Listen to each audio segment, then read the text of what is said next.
I'd like to call to order the Yosemite Community College District Board of Trustees regular meeting for Wednesday, November 13th, 2024 to order. Zoom meeting access will be provided to the public only if the attendance by a trustee under AB 2449 is approved by the board and item 2.3 of the agenda. Call to order, please.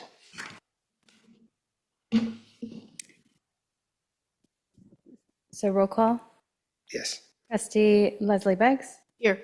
Trustee Don Davis. Present. For the record, Trustee Garrett is absent today. Trustee Hinton is waiting in the Zoom waiting room. Trustee Jenny Nicolau. Present. Vice President Aguilar Is en route. is en route. And Board President Richards. Here. Quorum is established. Great.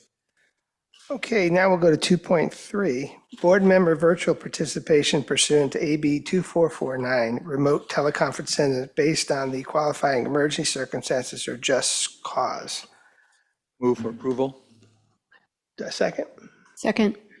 All those in favor? Aye. Opposed? Now we'll move on. Trustee Nancy Hinton made the request to attend the board meeting remotely under emergency circumstance of AB 2449. So we're going to bring her in.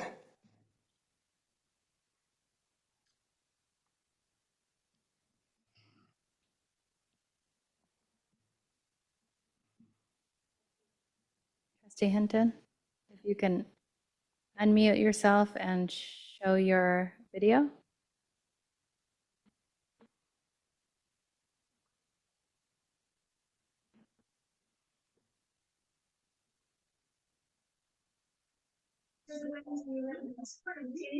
Am I unmuted? You're good. You are unmuted. Can you share your video? Thank you.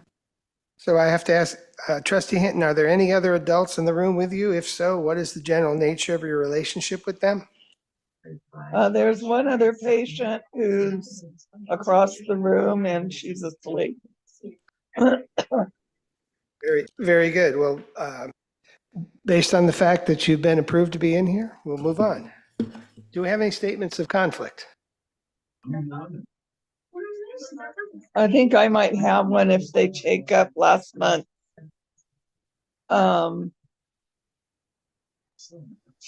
Yes. Okay. We took it up last month, so. Oh, you will not have one. Okay. Are there any public comments regarding any closed session items? Seeing none. At this point, at 3:07, we'll adjourn to closed session.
regular meeting of the YCC Board of Directors. We're reconvening from closed session. Madam Stenographer, could you please call to order? I'm sorry, I'm out of order. I'm screwing up already. Could we have the Pledge of Allegiance, please? Jenny, could you lead us?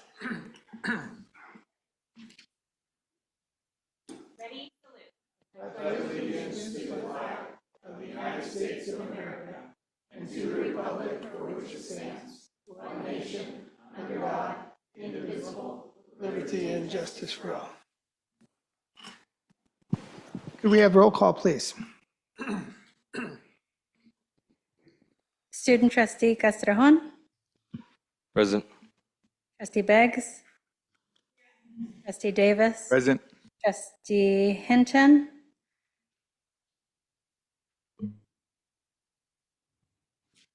trustee Hinton, if you can unmute yourself and show your video, please.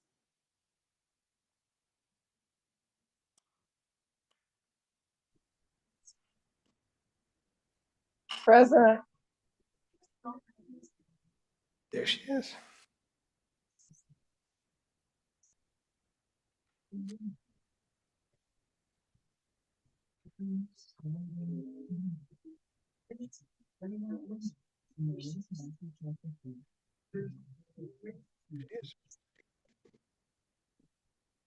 Thank you.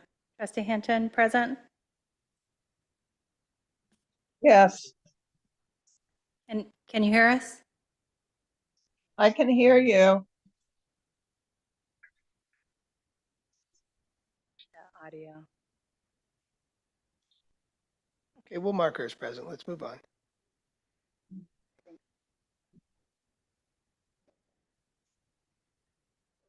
We need to ensure that her video and audio are in working order. Trustee Hinton, can you say something? I can hear you. We're not connected to your audio. Can you look at your audio?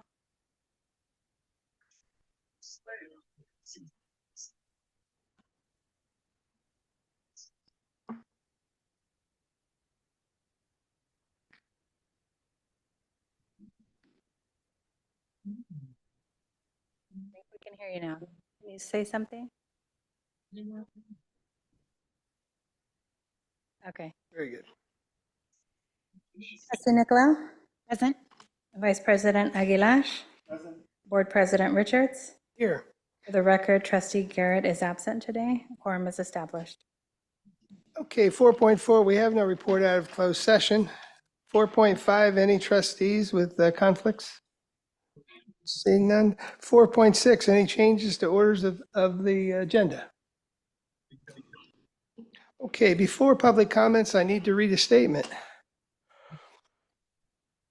Before beginning this regularly scheduled board meeting tonight, I'd like to make a few announcements. We are here to conduct the public's business, and we wish to review all items on the agenda and hear from as many people as possible. In order to do so, I'd like to remind everyone that we must follow board policies. For us to complete tonight's board meeting in an orderly manner, please remember each speaker is limited to 4 minutes per comment. We must all act with decorum and civility. The board may admonish speakers who act out of order in violation of board policies. In the unlikely event speakers or the audience are disruptive and prevent the orderly continuance of this meeting, we will have to seek the removal of the disruptive individuals. Having said that, I'm going to ask our stenographer to read off the cards. You have 4 minutes. Come up and say what you want to say.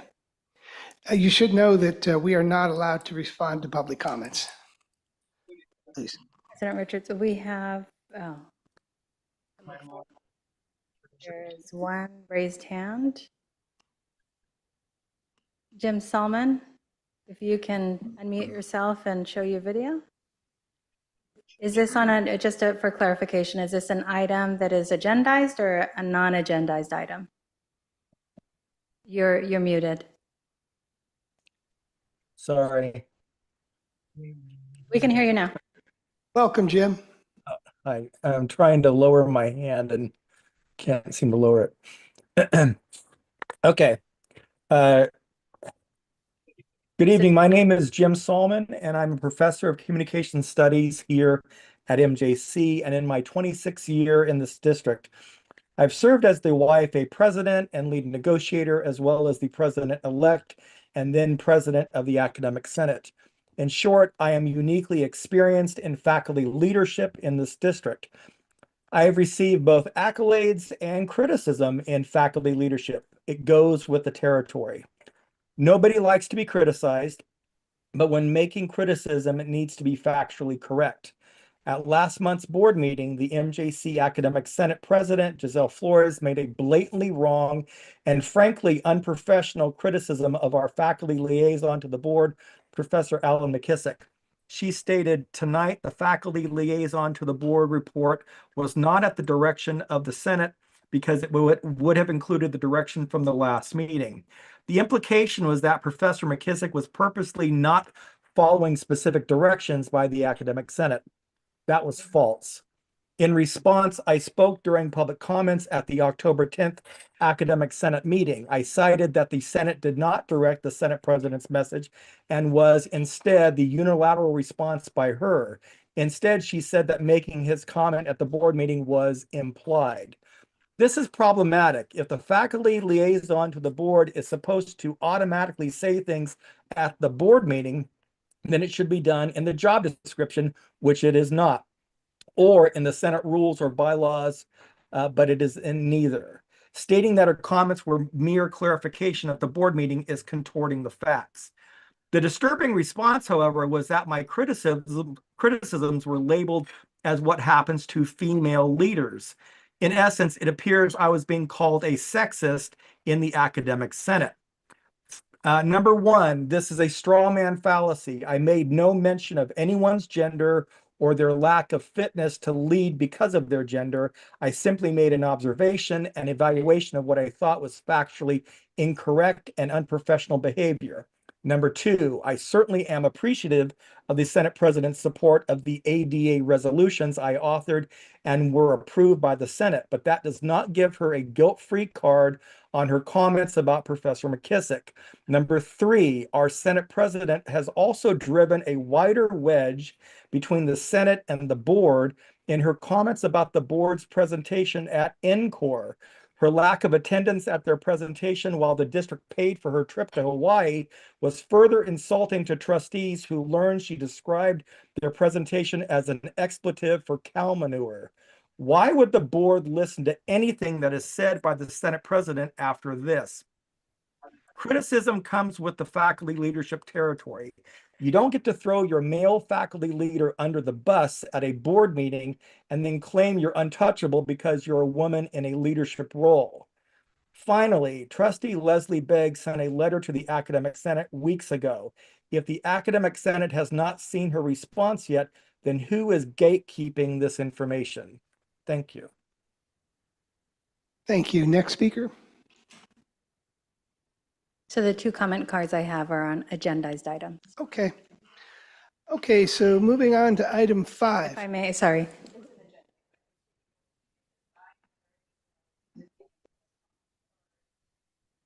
For agendized items, it would be agendized. Okay.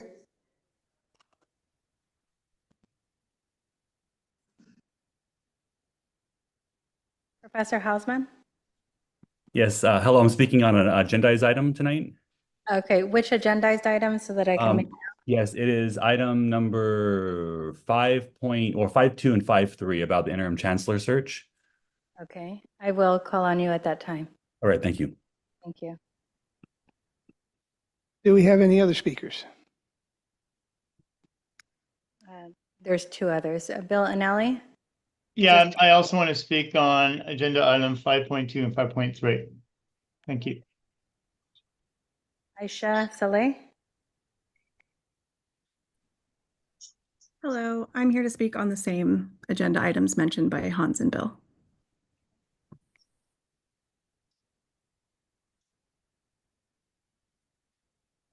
I've made note. Very good. So we're very fortunate that we have a senior director of human resources that has over 30 years of experience, and we also have a our attorney is a labor law has labor law expertise. So at this time, I'd like to have Ms. Pritchard and our attorney to please come up here and talk to us about agenda item 5.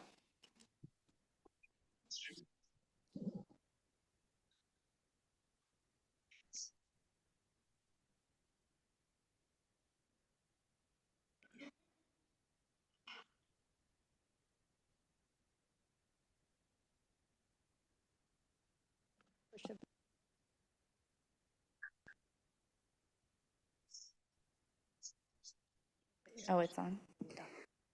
Okay. Good evening, Board of Trustees and Chancellor Yang. So we'll start with 5.1. As we all know, Chancellor Yang will be retiring effective June 30th, 2025. Therefore, the board must determine whether to initiate a recruitment for a permanent or interim replacement. Now, permanent recruitment factors to consider. Selecting a permanent replacement typically brings more stability than an interim. And assuming the recruitment is successful, the district would conduct one recruitment versus 2. If the recruitment is not successful, however, the Board of Trustees would have to quickly pivot and recruit an interim. It is possible to complete a permanent recruitment between now and June 30th, 2025, but it cannot be guaranteed due to a variety of factors beyond the district's control. Now, things to consider for an interim recruitment. The maximum that an interim can serve by law is 2 years. An interim recruitment may provide a professional development opportunity for a current district employee. An interim recruitment would allow the board to take a more deliberate approach recruiting for a permanent replacement. An interim may not be as effective as a permanent replacement because of the temporary nature of their role. We believe the district has enough time to complete an interim recruitment before June 30, 2025. Any questions? We do have a public comment on this item. Let's complete the presentation and then we'll take all comments. Well, that would be the presentation for 5.1. Okay. So if you have any questions, or we can move to public. Any questions from the board? Okay, let's open it up. Go ahead. Yeah, so 5.1 is not an action, it's just where we're hearing from folks? No, it is an action. 5.1? Correct. It is an action item. Okay, so if it's an action item, then I think we need to hear from our folks. Maybe there are some who thought maybe 5.2 would be appropriate, but maybe here at 5.1. Thank you for your presentation. Are you done? Are you ready for some questions or? Yeah, and I'll mention that 5.2 and 5.3, those agenda items will only be necessary. Are contingent, right? So hopefully the people that are listening heard that. 5.2 or 5.3 are contingent on how we vote on 5.1. Correct? Yeah. Do you want to take a motion and a second to know what the vote is before? I wanted to get public comment. Public comment first? Okay. Yeah. Thank you for sharing out. You mentioned that there would be time to conduct an interim. You also mentioned it'd be a time to conduct a formal search for a chancellor. But the concern is if the search for chancellor, say, isn't successful, or we don't come to consensus on a choice, then what happens in that case? So let's imagine we do a search and then we don't get a consensus on the board on a final candidate.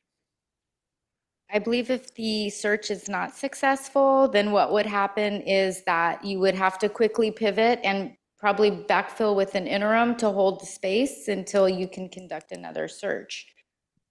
Right. So your search is unsuccessful, you pivot, appoint an interim, essentially. Unless you think there's time to go out again. Right, with me, y'all. Thank you. Other questions?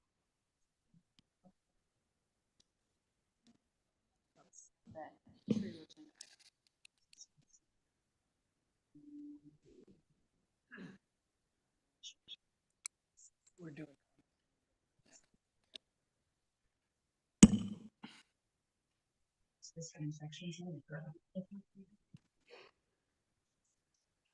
I don't have any other comments for you, but as we're hearing from our public comments, I might have something to share with our trustees. Okay. Let's take public comment then. Okay, let's pivot to public comment now. Okay.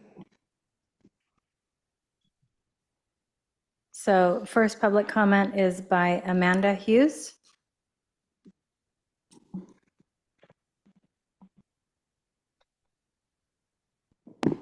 Good evening. I'm excited to be here tonight.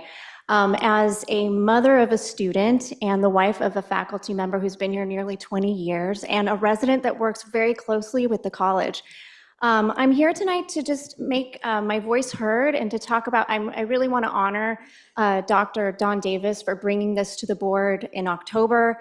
I'm really disheartened that this process hadn't started earlier because it is true that it takes a long time to hire for someone of this position. This is a very important position to the community. This sets the tone and culture for two incredibly important community colleges for our region. I'm really hoping that you take this process seriously, that you do a national search. We deserve the best.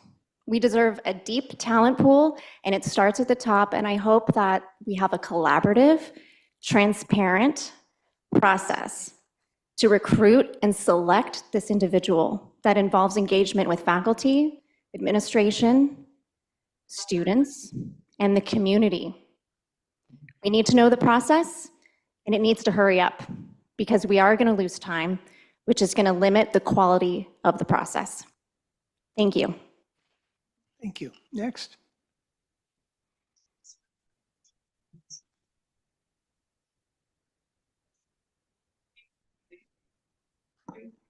We had 3 others, but those are 5.2 unless they've changed. Yeah, Bill and Ellie. So Professor Hasselman, if you can unmute and share your video, please. It's not letting me start my video. There you go. Thank you. All right, so thank you very much. So good evening, members of the Board of Trustees and community members. My name is Hans Hasselman, and I'm an instructor of history at Modesto Junior College. I'm here tonight as a concerned community member, as well as an MJC faculty member, to speak about the process of selecting a new chancellor for our district. The chancellor is a vital leader whose vision and decisions shape the future of our colleges and success of our students. And because this decision is so important, it is essential that the process to find a new chancellor is open, inclusive, and transparent. I'm deeply concerned about the lack of communication regarding how this search will proceed and the decision to pause the process until after the election. This delay sends the wrong message about the importance of this role and risks limiting our ability to find the best possible candidates.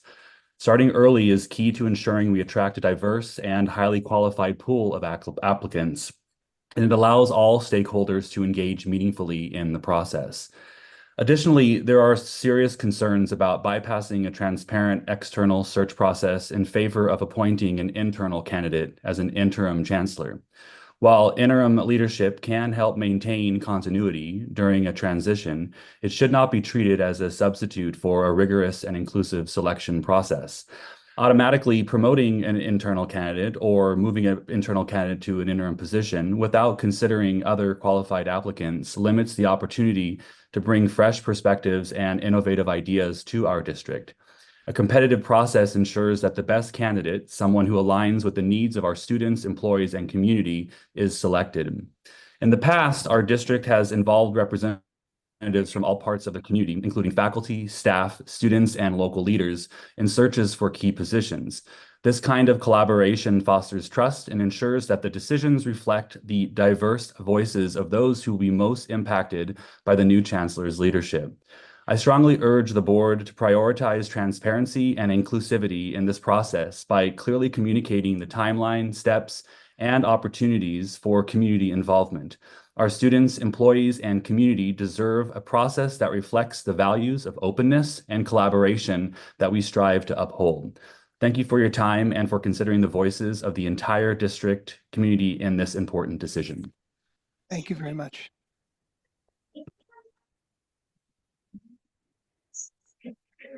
Bill and Ellie, would you like to share your video and unmute your audio? Yeah, can you hear me? Yes. I teach philosophy here at MJC, and I would think everybody agrees we deserve the best at MJC and the district in terms of a chancellor. Someone mentioned this to me. I looked at the resolution. We have a resolution in our Senate, and I thought, I think our board is fine. I think the board wants the best for our district. I took a look at the interim assignment for chancellor position guidelines, and here's what the guidelines say that concern me. This is an interim position that can last up to 2 years, if I have that right. It says that in the guidelines under time limits on interim appointments. It's just 3 trustees who are going to make the choice. And it looks like there really isn't a process outlined with community input. I mean, maybe I have that wrong, but we're talking about needing to select an interim by the end of June 30, right? Chancellor Young's tenure ends June 30th. So we have quite some time if we need to do an interim. So I'm just would like clarification about why for the interim position, we don't have an effort to really have a larger committee, have a lot more input, et cetera, et cetera. So that's my concern. I'm a little puzzled by this. It looks like this is, it looks like an intended, and it's also, my other concern is that the recruitment period is only 5 days. Like, this is important. This is the person who leads our district. And the interim position can last 2 years and often can become the permanent chancellor. So why would we limit the recruitment period to 5 days? I don't understand. Why only 3 trustees? Why do we not have more of an input to this? And I just think as a philosopher, it's really important that we hear from multiple perspectives, multiple sides, even those whom we don't agree with. And I just ask the board to reconsider this process for choosing an interim and really broaden it to make sure we have robust community input, college input for the interim position. We have time. Okay, thank you. Thank you. Jessica Brennan?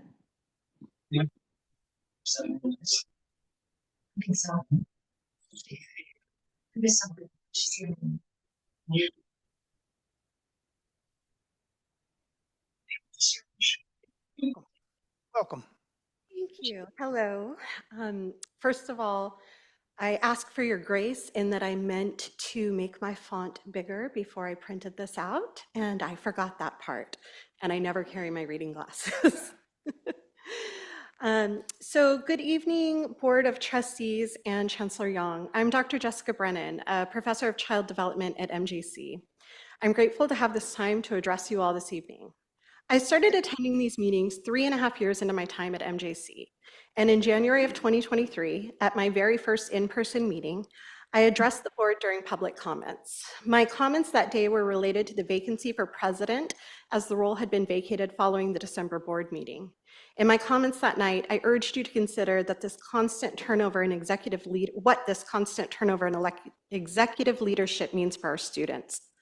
Fast forward 1.5 years later, and at the May 2024 board meeting, Chancellor Young announced his impending retirement, giving the district ample notice of 13 months to develop a process for hiring, convene a hiring committee that represents the diversity of our constituent groups across colleges and communities. And each meeting after that one, I anticipated a discussion on what that process would look like, because as you may have gathered, if you've noticed that I'm here at every meeting, despite the fact that I'm not speaking, I'm curious by nature. Last month, when it was reported that the tri-chairs were waiting because of an impending election, I was disheartened. It seemed like there was a reason that this was being pushed out, but I couldn't determine what it was. Then yesterday, when reading the agenda, suddenly something stood out to me. A process being developed for an interim chancellor search, but not a process being shared for a permanent chancellor search. While I see the condition that these agenda items will only be necessary if the board directs HR to initiate recruitment for an interim chancellor, I couldn't help but wonder why the process for an interim is being defined without a process for a permanent chancellor also being shared. This order of operations implies to me and others I've spoken to that the plan is to continue to push this item out and hire an interim chancellor who can serve in that position no more than 2 years. That brings us back to our problem of a lack of stability in executive leadership. Here at MJC, we finally have stable and functional leadership under the direction of Dr. Sanders and his awesome executive cabinet. We wouldn't want to lose somebody so crucial to that stability. Up the hill, Columbia's president is currently being held to a vote of no confidence by faculty and classified professionals. This doesn't seem like an ideal time to do anything which may cause further instability for the college. Finally, the determination that the interim search committee would consist only of 3 trustees does not go far to earn the trust of your constituents when you will not include faculty, staff, students, or community members in the decision to appoint someone who will hold such a crucial role in our district. I thank you for listening, and I hope you understand that the feedback you hear tonight regarding the chancellor search comes from people who very much care about this community college district. Thank you very much.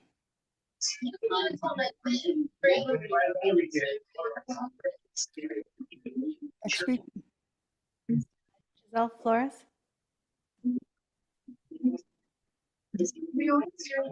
Trustee Hinton, we are getting some feedback from your audio.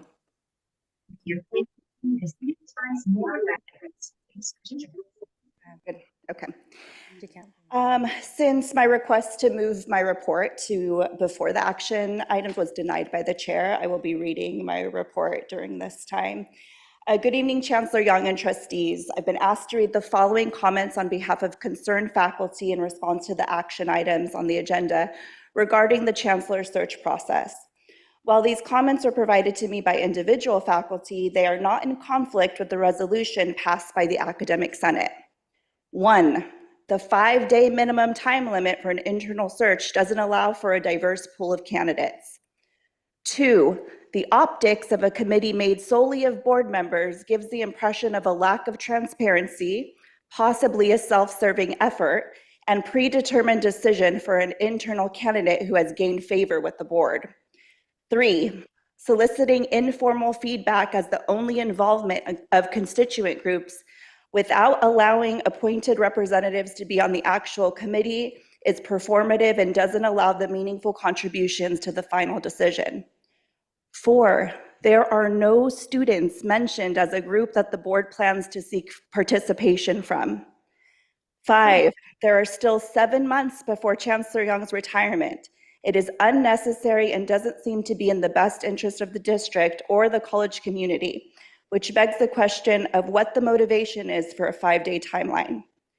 6, the instability in executive administration that has plagued our district is only made worse by appointing an interim before doing a national search when it is completely unnecessary given the amount of notice given by the chancellor. 7, MJC's administrators are finally stable and functional, so we don't want to lose someone crucial to our college functioning. And Columbia College's administration is unstable, with a vote of no confidence on the president currently agendized at their next academic senate meeting. So there isn't a reasonable option for Columbia College to provide the district. Why do an internal search under these circumstances? I will now read you, hopefully I have time. I will now read you the resolution FA24B, immediate transparency in the chancellor search process and inclusion of participatory governance stakeholders, which was provided by the Senate in the last meeting, approved by the Senate in the last meeting. Whereas the current Yosemite Community College District Chancellor announced his retirement at the May 2024 Board of Trustees meeting, providing the Board of Trustees advance notice of the impending vacancy in the chancellor position by June 30th, 2025. And whereas, despite requests from constituents across the district, the chancellor search tri-chairs have not communicated with the public on the process for external recruitment for potential chancellor applicants, which has led to decreased community trust that the process will be transparent and include stakeholders at each level of the search.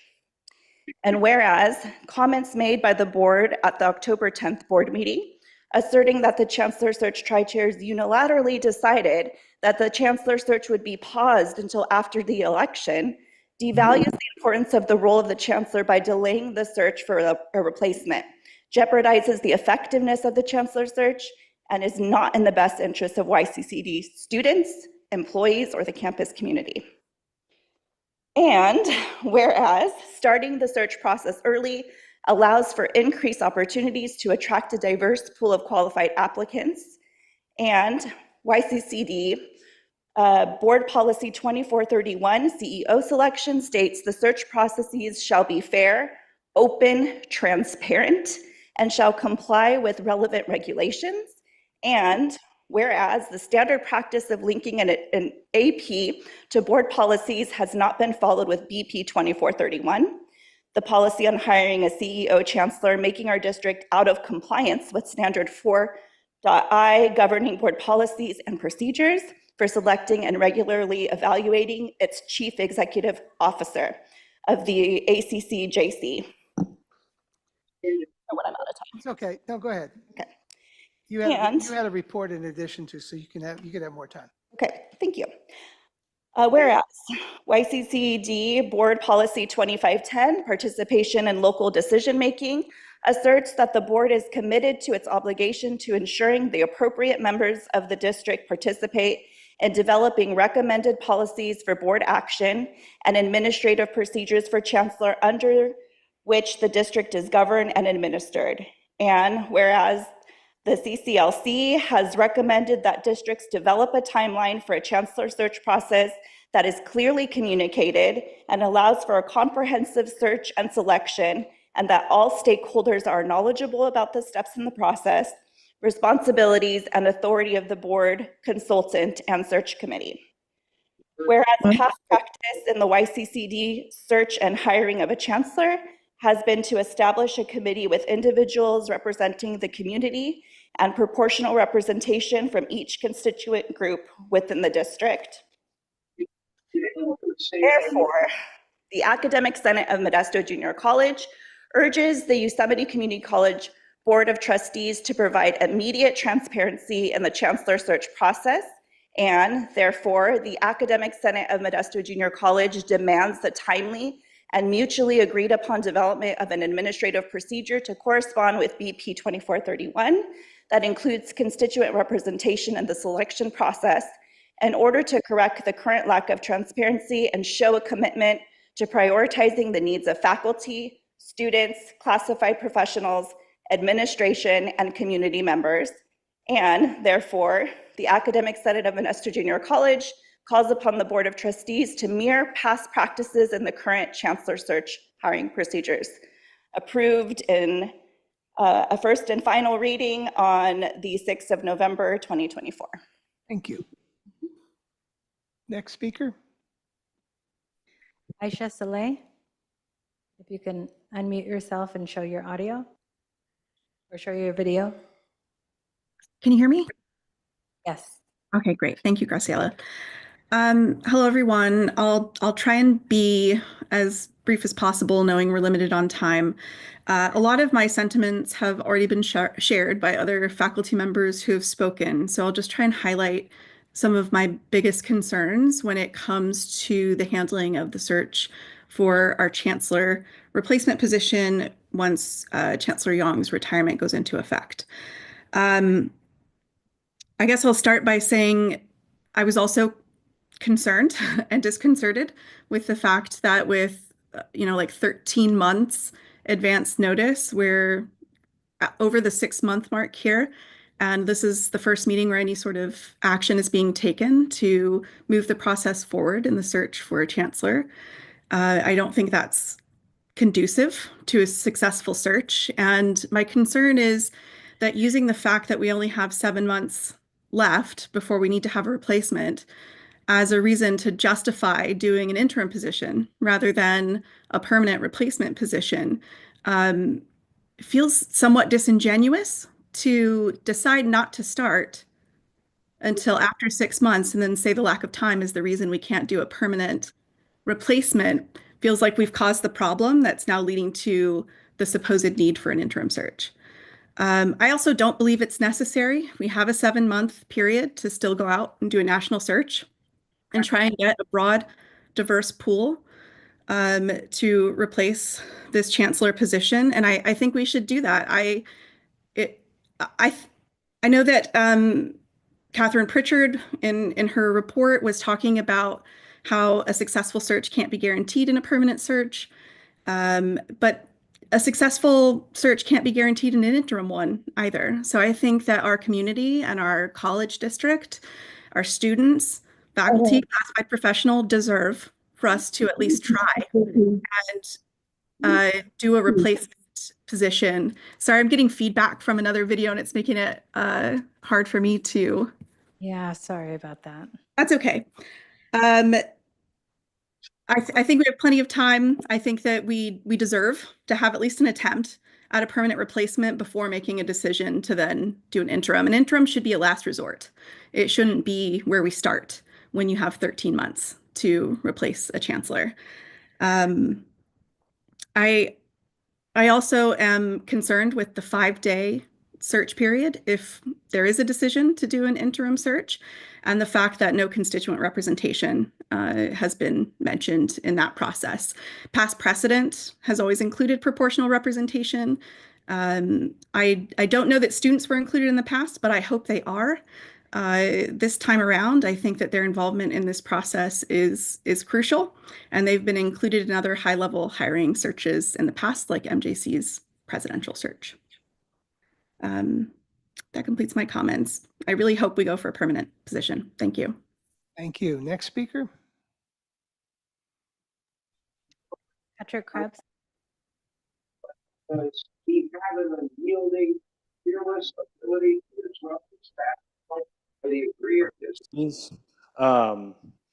am on duty tonight and in uniform.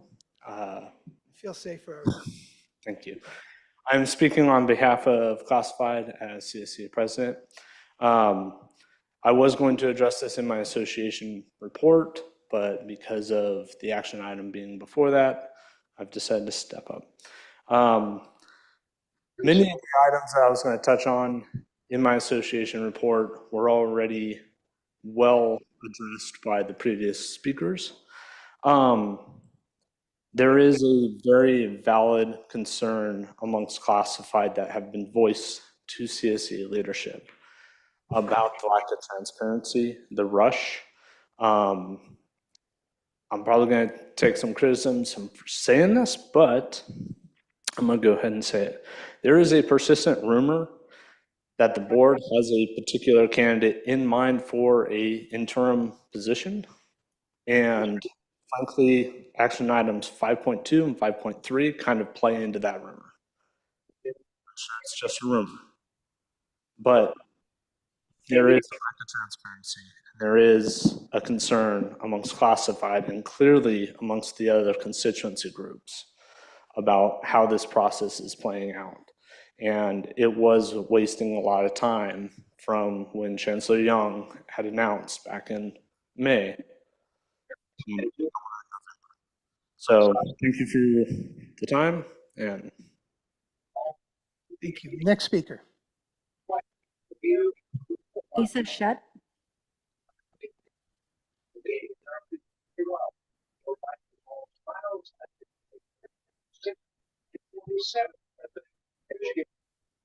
Good evening. Thank you for this opportunity to address you. Continuing on what, my name's Lisa Shutt with Modesto Junior College. Continuing on what others have already said regarding an interim versus permanent search to replace the chancellor due to his retirement, I want to share my concern for how an interim appointment will create instability at a time when we have made progress in that regard. Although we can't go back and start a search sooner, although we did have time, I urge you as a board to move forward with a permanent search versus an easy interim replacement. Thank you. Thank you. Next speaker. We have Ruth Perez and Joanna Romero that would like to come up together. Welcome. Good afternoon, Board of Trustees. I come to you solely as a student, not as an ASMGC representative. I want to make clear that our college has just now been able to receive a stable president for a permanent position. That being said, we want and we request that students be a part of the chancellor recruitment. I personally have been a part of the presidential recruitment for two of the recruitment sessions. One failed, one successful. I know what a failed one would look like, and I sincerely do not want our district, our colleges, or our students and community to be put through that again, especially when we're speaking of such an important position. You know, I also come here as a student. You know, it's even though I've only been here I've been here for a year, and I've been learning, how our trustees and our, the chancellor and how the whole system works. And honestly, I just want our students to have, a stable cabinet, and like our students deserve the best. Like, as a student ambassador, I see, I interact with students on a day-to-day basis, and we have good students, and they deserve the best. That being said, as a student representative and as a student worker, when things are having to go through and things need to be approved, having unstable presidential or chancellor positions or any position in general, it hinders the activities that MJC and our sister college can perform, whether it be helping students, helping our community, outreach, anything will be affected by this. So we really urge you to please consider including our students, our community members, our faculty, our staff from both colleges into the search. Thank you. Any other speakers? Celeste Randolph. People are so upset about and they're very afraid, I think. Hello, Board of Trustee. My name is Celeste Randolph. I'm coming here as a student. As you guys know, something like Jenga or a deck of cards, when it is unstable, it is so hard for the rest of the foundation to be held together. Because of this, if we constantly have the rotation of people, it is going to be so hard for the rest of the board to simply be stable. And that affects everyone, but especially students. Students are the utmost focus of YCCD. We truly need to put them first and realize how much this decision could affect them. It is so important that we give our students the best experience possible. I have truly experienced a great experience at MJC. I believe so because of the stability that we have between staff, faculty, and the president, Dr. Brian Sanders. I believe we need that same stability for the Chandler. I truly believe we should include many people in this decision. We need to hear many voices, even if those voices aren't ones you agree with, from community to staff to faculty to even students. It is important that we keep this foundation going great. Thank you. Do we have any other speakers? I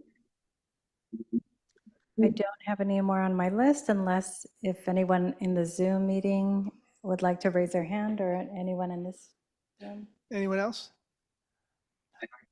I'd like to call Catherine and Travis back up to clarify some of the comments that were made, and then we'll have comments from the Board of Trustees and questions.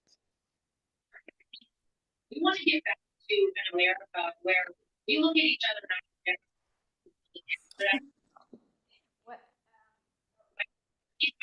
There are a lot of questions about who's going to be involved, how transparent is the search, why an interim, those kinds of things. And as HR professionals, I'd like you to talk about that. Then I, try to answer some of those questions, and then we'll bring it back to the board for further discussions.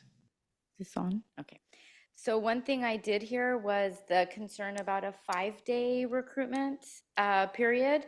That can be extended. That was based off of our current interim recruitment process. So that's something that could be adjusted in a process. There was questions about the trustees serving on the search as the search committee, but then what input other constituent groups would have. So from what I understand from this process, and you can correct me if I'm wrong, is that there will be input garnered from each constituency group in the interim process as well. So it wouldn't be without inclusivity and transparency. In the draft that's been presented to you tonight, it is simply that. So if there are changes that you want to make, you could simply take action and direct staff to make those changes. But as Catherine mentioned, the proposed draft process mirrors what the district currently does for interim management positions, with a few changes, acknowledging that this is the chancellor role. Let's bring it back to the board. Trustee Davis, comments? Thank you. Thank you for your presentation, and I appreciate all of the comments. So my preference was that last month we would have had an action on whether we would go with a search firm or we would use our HR department to essentially do the search for a permanent chancellor. And I wasn't successful in having that item agendized as an action item. So I said, well, let's have it this month. And when the agenda came out and I see how it was laid out, it wasn't exactly what I was thinking. However, the time for to do a permanent search, I think we still have the time to do this. The question about process and transparency and what would it look like? Well, if we made the decision to go with a search firm, of course, the search firm is going to bring their suggestions because they're professionals in the process. And here's how they might suggest, and there'll be different search firms, and then the board would select one, and we'd have a process or a template of a process to follow. And that would be shared and would be public. If we have the action tonight to, let's imagine that we had a search firm, well, that would have to go out and we'd receive from search firms, and we'd have a opportunity to vote on, yes, we like a particular one. And then we'd get that firm here and we'd start the process according to their suggestions, and we might tweak it just a bit.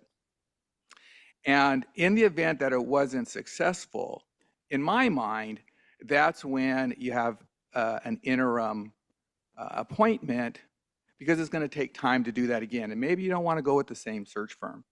But that was the kind of conversation I was hoping to have and talk the pros and cons. I'm not like pro search firm or pro in-house process, though I think for this position as highly, it's high profile, that you really, really want to do it well and do it right and have a search firm for the permanent search. I don't get it. Why the actions to have an interim appointment when we could potentially see a permanent appointment in April if we got on the process and did it well. Appreciate all of your comments. I know the trustees here, when we hear, we listen, we take the input. I would just say that if you're on this side of the dais and thinking about this role, recognize that we really have one person that we take advice from, we give advice to, we direct, we receive input. We don't direct these folks, we don't hire or evaluate, we have one that we do. And it's important that we bring someone in that would work together with us, that we could work together with. That's why we go through the process. And essentially, the process would provide finalists that the trustees would interview and make a decision on and say, okay, this would be the person that we believe we could interact with, we could take advice from, we could give feedback to, and provide goals and objectives for the upcoming year. I want to thank Dr. Young. He's been here. He's had to deal with different board members in this whole process. He's done a wonderful job. But that's really our one employee, right? And we're a team. And that's an important decision. And in my opinion, you've got to make the decision to use the professional process to do the national search, get a person here, and then vet them, interview them, see if they're the right fit for this community, for this college, with their experiences all, and can this governance team work together with that person for the benefit of the district and our students ultimately. So, and that's where I still stand. And I would appreciate the board taking my opinion on moving forward with a search firm and doing a permanent search. Trustee Beggs?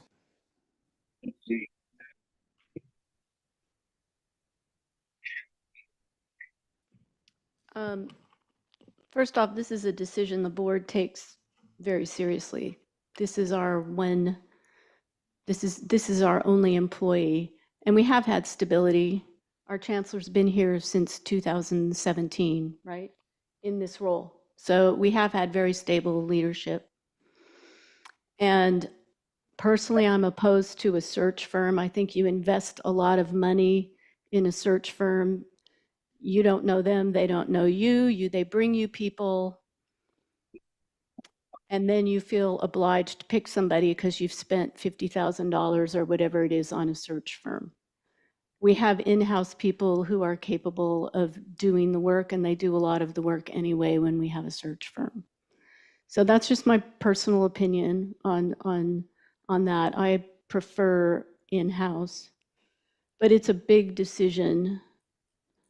Some people interview very well, but until you work with them, you don't know what it's like. I like that we had an internal candidate in the past. For our past two presidents were internal, and I'm kind of, and I'll give credit to Trustee Nicolau. She said this a long time ago. She said, "I want a date before I get married." And that's kind of how I feel about the chancellor search, because it's so important. I want to know what somebody's really like on a day-to-day basis before we say, this is the one. So that's just my opinion on that. Trustee. Yeah, hi. So being as a student trustee, I got to learn a lot about this role, and I'm still learning about this, like how the district and how everything works. You know, in the crowd, Professor Baru there was my first professor here at MJC. But in this role, and I really got to learn really like how important, you know, these roles and the backbone of this district at the school, and the importance for me as a student. I think that having, as you guys mentioned, you guys do reach out to groups for like community members, but I think having students, staff, community members, and hearing out their opinion, and you know, just seeing so many people come and comment the last few board meetings. You know, I've been here. I'm only going to be here for a year, sadly, and it seems like a long time, but yet it goes by really fast. I think that as a board, you know, seeing that there's so much passion, so much love for the district, and you know, seeing that now that there's a lot of stability at MJC as well. Thank you to President Sanders. I think it's important that there is a hiring process, and that it's, you know, a permanent one. And if there, as Don Davis had mentioned, if there isn't one that's going to come out, then that's where the interim, but first going with the hiring process for the permanent position. I think that just, to me, that would make more sense, and then transitioning over to the interim if needed. Trustee Hinton, are you able to comment? I believe so. Can you hear me? Hold on. Your audio.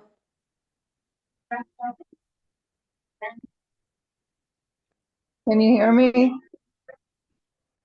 You have it up, volume. Trustee Hinton, are you able to comment? I believe so. Can you hear me? I'm not hearing your audio. No, she's not muted. Are you muted on your phone? She's raising her hand.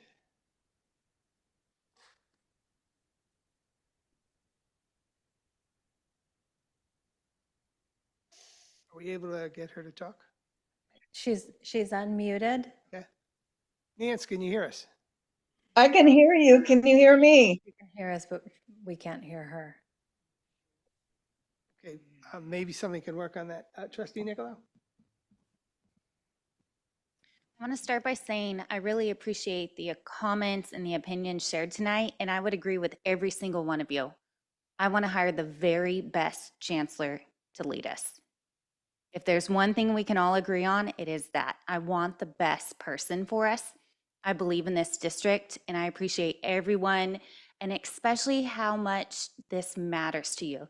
That's what pulls us together. We have a common goal to see this district to succeed, and we want the very best. We need to remember that.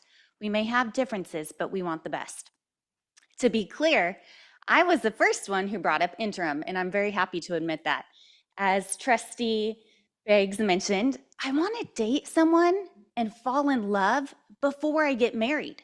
I don't want to put a ring on it and marry the wrong person and find out who they are later.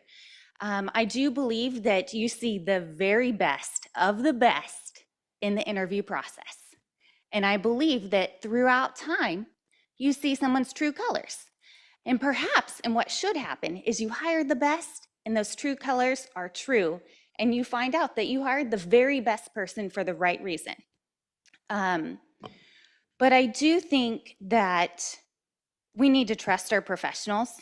I think our internal HR team, and based on my understanding, when we've hired search firms in the past, our team still does the lion's share of the work. And so I think to be fiscally responsible, we need to look at where that work is conducted. We need to trust our professionals. And then I'll also add that recently at the Almond Board of California, we had a CEO for 20 years. He was incredible. He gave us a 1-year notice that he was retiring.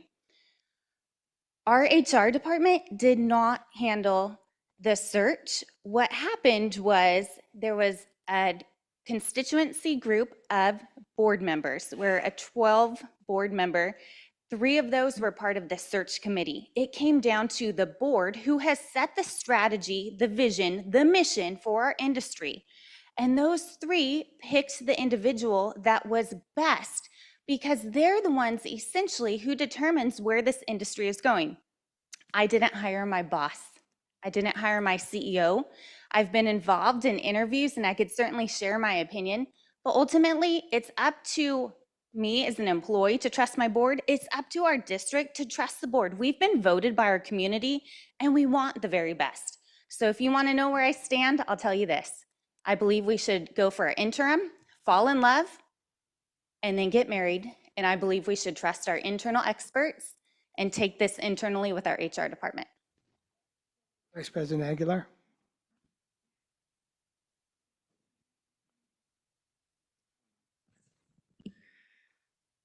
Okay. Is it working? One of the things that, I mean, I agree with our board and a lot of the same comments, so I'm going to try not to make the same comments. But this is important. All I want is to make sure we get the best chancellor to represent us, because the community that elected myself and everybody else here, we represent them, and it's their taxpayers who make this possible. So I want the best chancellor we can get. I think we all agree on that. In regards to the, I guess we're going to do Dawn, and I respect what everybody believes on, so I'm going to do the 2 of them. Start with the firm and ourselves. I don't have a strong position either way. I've been involved with like 3 searches so far, and of all the 3 searches, we haven't had good success with firms. I mean, just being honest with everybody, I don't know why. We just haven't. I don't know their process, why we don't get that many good candidates. I don't know what it is. We just haven't had a good. So on that point, I can go either way. I would like to give our people that work for us, that do most of the work anyways, I would like to give them an opportunity to see what kind of work they do, because we trust them and we think they do a great job. On the other side, on the other one, I can see both sides, but I really believe that the best way to go, that I prefer myself, and I respect everybody else's opinion, I think we should go, I mean, my opinion, and try to get a permanent replacement, so straight. So, but again, we have different opinions amongst the board, and whatever opinion goes, I will respect that and I will support it, even if it's not what I believe. So. Are we able to get Trustee Hinton to speak? Can you hear me? Very good. Welcome, Nancy. Comments on what you've heard? Yes.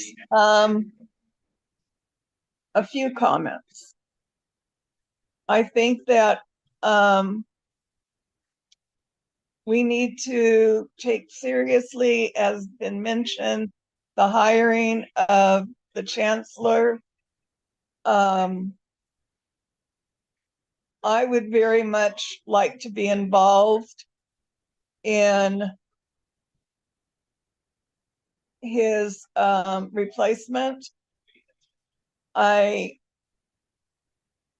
also would like to ask that the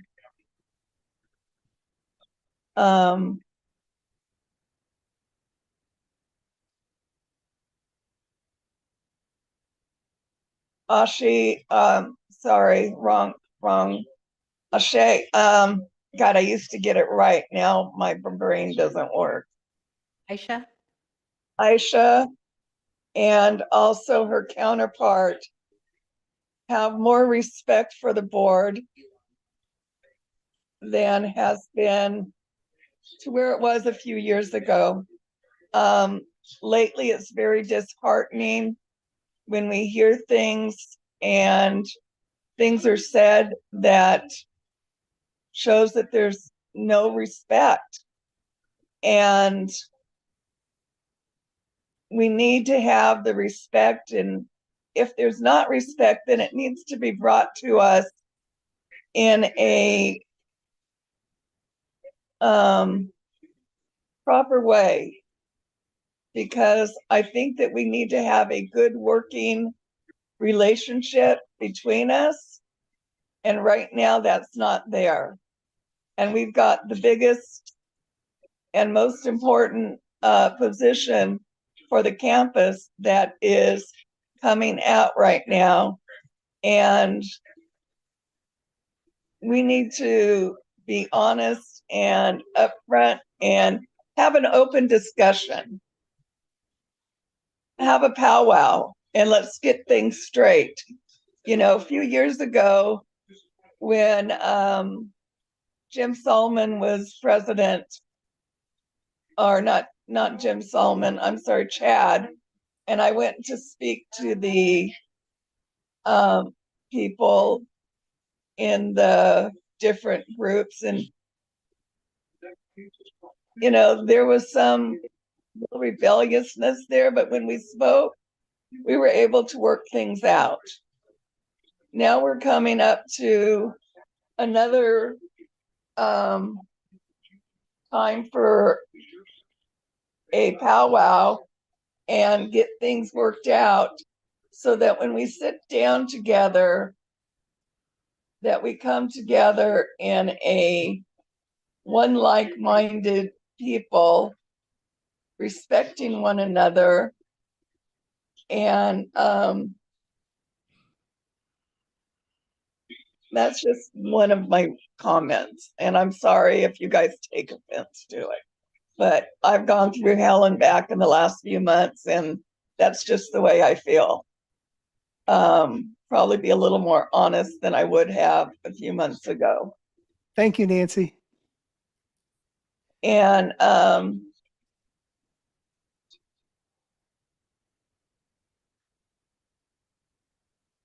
would like to make sure that we are given opportunity for those that are interested in serving to enter their name and say why they want to serve, not just because, oh, it'll give me a prestige on a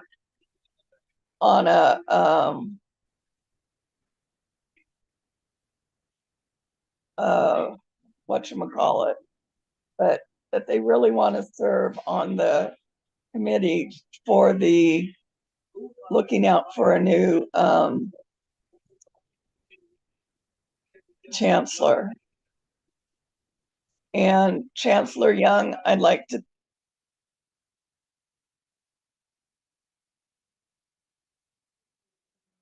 We lost her. You're muted, Nancy. Steve, and I appreciate all that you've done, and I appreciate the majority of the time that there's honesty and integrity. But once again, we need to continue to have that open discussion of honesty amongst all of us. And I'm going to close it with that. If anybody has any comments or questions, feel free to contact me. My phone number is 209-985-4133. So go ahead and give me a call or speak now. Thank you.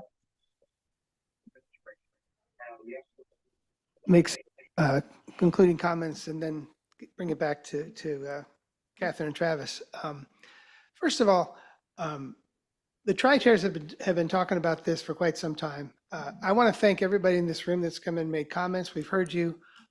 There's definitely a difference of opinion as to when this search should have started. We've done a lot of research, and we just felt that with an election coming up, it wasn't the right thing to move forward. Election's now been settled, and we were also working with accreditation. But I share what Trustee Davis said. If we decide to go with a permanent search, I don't have any doubt that we get that done.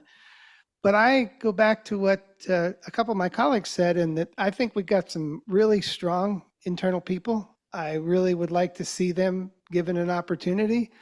I think having a year or more to make a decision would be a good idea. I don't like search firms. I was a college athletic director for 40 years and never used one once.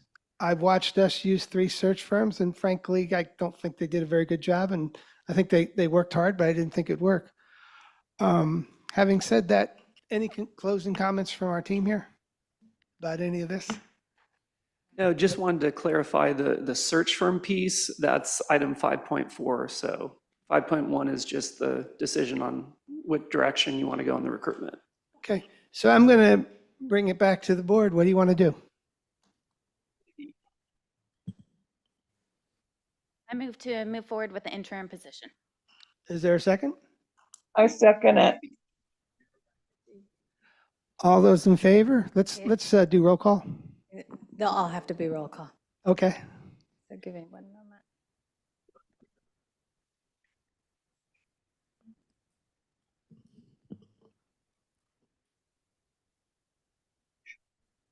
We should hear from our, We already did. on the action? No, he already had. Just had a motion. No, he had a comment. Yeah. You have to go first. You're right. You're absolutely right. You have to go first. Thank you. You're absolutely Trying to right. help you out a little. I appreciate that. Your comments before we vote? I already gave my comment earlier, but for the interim, no. All right, please take the roll call. Trustee Aguilar? Trustee Beggs? Yes. Trustee Davis? No. Trustee Hinton? Yes. Trustee Nicolau? Yes. Trustee Richards? Yes.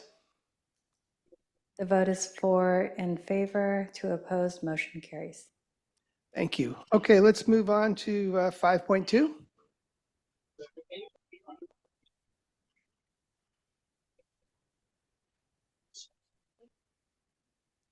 All right, so the district has a process for conducting permanent chancellor recruitment, but not for interim chancellor recruitment. Based on the board's decision tonight to pursue an interim recruitment, we have prepared a draft process, which is largely based on the district's interim recruitment process for management positions. The draft process is in your packet, and we'd be happy to answer questions, which I think we've already covered. But any other questions? So I have a question. So you said the minimum is 5 days? Yes, right? The minimum is 5 days. What's the max? We have not done a max. We haven't gone beyond 5 days. Our recruitment process is 5. Sometimes we've gone beyond if the 5 days hasn't garnered a diverse, deep pool, and then we'll extend it. But there's no set rule. I'd like to see that extended to a minimum of 10 working days, personally. I would too, and I think it could even go longer, but as a minimum of 10 working days. That's a long application to fill out. I have a question. Just to suppose, pretend, you don't get an interest. Then what? Say there wasn't an applicant internal. Imagine. I would, if you couldn't get an internal applicant, I would recommend an external search. Other questions? Comments? But just for the record, I support that as well. There's two sides to the coin, and one side, regardless of if it works, there's another side to that. So my hope would be that this is successful. Should it not be, I would see this agendaized for a future board meeting. The conversation exists again. We So go let me just different. clarify that for a moment. So you're saying internal only at first, and then, or you're open to internal and external from the start? I was asking for Jenny to clarify. Honestly, I don't have a super strong opinion on that. I don't have someone in mind, someone that I want. I want the best candidate. I still firmly believe in the interim position. That's been passed. I'm open to a conversation. I'd like to hear the board's perspective on internal only versus internal versus external. Okay, so, I was never very good at dating, didn't have much, but But you have a but great you wife. better, yeah, I guess if you could cast a broader net and, they were willing, maybe, I'd look at that. So if we're going to have an interim, maybe you have folks inside and outside the district who would be interested in the interim or a dating period. Just for clarification, you can run internal and external concurrently. You don't have to do it. I'm sorry. You said you can, right? You can if you, Oh, I thought you said you can't. no, you can. Oh. CAN, can. Oh, okay, Trustee sorry. Aguilar? I just, Vice President Aguilar? I don't know, I'm an English learner. I agree with Don. It seems like I'm agreeing with Don today all the time. So if we're gonna do that, let's do the widest we can and try to get the best candidate even for interim, so. And I think because we're talking about dating here, we're not looking for a lame duck. We want to actually see somebody, how they would work if they were a permanent candidate, not as if they were a lame duck who's just a placeholder. We're not looking for a placeholder. We're wanting to see how somebody actually behaves in this environment. Any other comments, trustees? I think we had a public comment. Graciela, do We we do have? have a public comment. Lisa Shutt.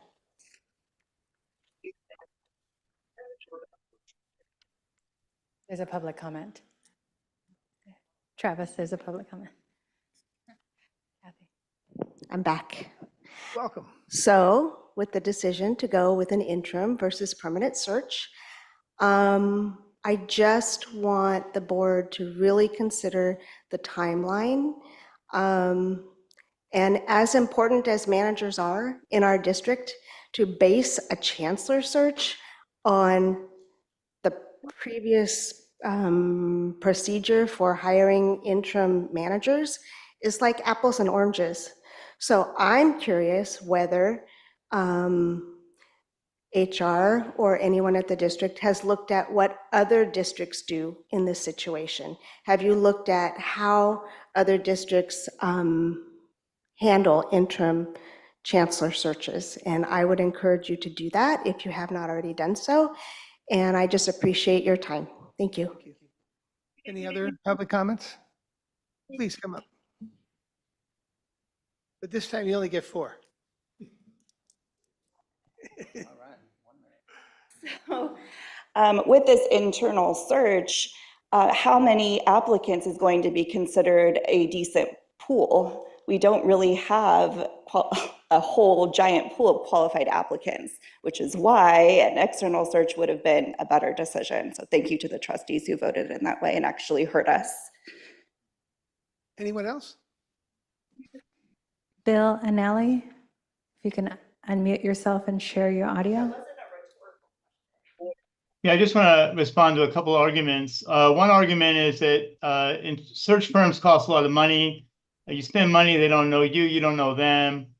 Well, you know, and then we have in-house people. I mean, the implication is that we would never go outside our district to hire anybody. Because you only know the people, you can only date people that you, right? If we're going to do the dating analogy, who are you going to date, right? You're going to date people who you know in your community, right? And what if that's kind of a limited pool? What if there's an amazing person who lives out of state or who lives far away that would have been a great match for us, right? So I just think we need to maybe move past the dating analogy a little bit. I'm just worries me that that's kind of our reasoning here. I think it's good to have of course, there can be great people in-house. Of course, you should know people, but maybe we could have, and maybe we don't hire a search firm, but maybe there's some way to really open up this process in a robust way so that we're getting to know people that we might hire from outside, right? It just really worries me that we're kind of using this dating analogy. Yeah, and the other idea, and then again, the other issue about what do other community colleges do? It's just hard for me to believe that like all search firms are like just really bad at this, right? Like it's just all really, really bad. I think that there must be a way for us to, however we do it, really spend our time, include lots of stakeholders. And again, if it's 5 days or 10 days and only 3 folks who are deciding on our interim, the optics don't look good. And finally, why did this not happen? Why did he announced in May? We had 13 months, and why we're doing this now? I understand with the elections, we wanted to postpone the elections. Well, we should have begun this in June. So this really doesn't look good to me. I think there might be someone who's in-house who's wonderful, but let's expand it to both. Please, please do that. And let's get beyond dating analogies. Thank you. Any other comments? Please come up. Sorry,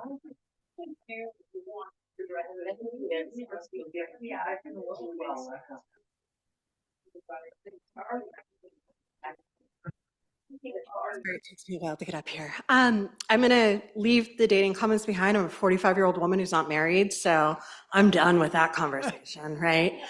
But my question is, and I know that you can't answer public comments, but I hope that you can answer this clarification. How long is the initial contract period for a chancellor? It can't be more than a year. Okay, no, I'm sorry. The interim is 2 years, according to the documents we read today. 1 to 2.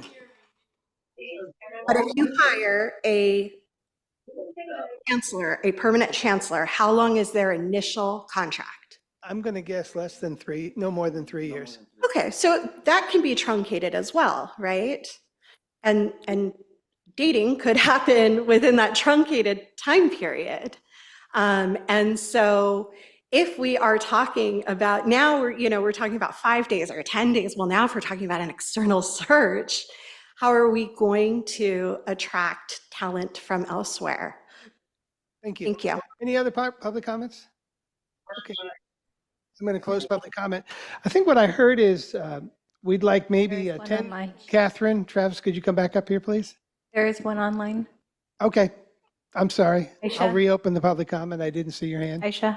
That's okay. Thank you. It took me a little while to find the React button to raise the hand on here.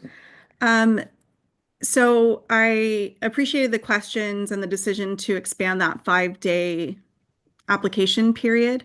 I do think extending it will allow us to have more applicants. I mean, it's a long application, and I'm assuming there's a need for like letters of recommendation and that sort of thing, and that takes time. And people, if the interim search is going to be open to both internal and external candidates, external candidates don't know that that's going to be happening yet, so they do need time to be able to prepare an application to apply. What I'm hoping is that there could also be a discussion about the constituent input. I heard Catherine say when she was up here the last time, sorry, I need a little more clarification. She mentioned that constituent groups are included by being able to give feedback. But I would like some clarification about what exactly that means, because I know what I would like to see would be what past precedent has been, which is not just to give feedback or comments in the initial process and to then have a 3-person committee make the recommendation to the board, but to have a full search committee that includes constituent representation throughout the process so that everyone has a true say. And so I'm wondering if that's something that's being considered currently. Thank you. Okay, so getting back to 5.2, the item before us, I think what I heard is that people would like to see it extended to 10 working days and also open it up at least 10, a minimum of 10. How long would you like it? Well, I mean, if we are, two things, if we are going to consider, and I think we should, the outside, then 10 days is not that long enough to give everybody a notice if whoever wants to apply. So I would think even longer than 2. How long? Give me a number. Don, help me out here. 30 days? Well, maybe instead of, I still think we have time for that. Why not give them 30 days? Okay. Could we change this process to have 30 days and open it up to internal and external? Yes, you can. You can go, usually external recruitments, the standard is 3 to 6 weeks. Do you, do we need to do a motion on this? Or are we just, is this Graciela, do we have to do a motion on this, or are we just establishing this? What we would be looking for is a motion on the process with any changes that you want to see made. Okay. I have a quick question. For like the external process, you're saying it could be up to 3 to 6 weeks. For internal, what would that look like?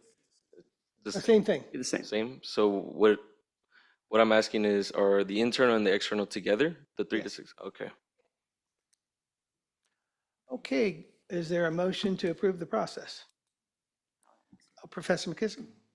Yes, I've been listening carefully, and I want to echo what Aisha said, and I was pleased to hear what Catherine said about flexibility, that the process for selection, the deliberation, and so on and so forth is not yet set in any kind of stone, right? So what I'm hoping, the board has made a decision about interim, the board has decided to internal, external, longer period.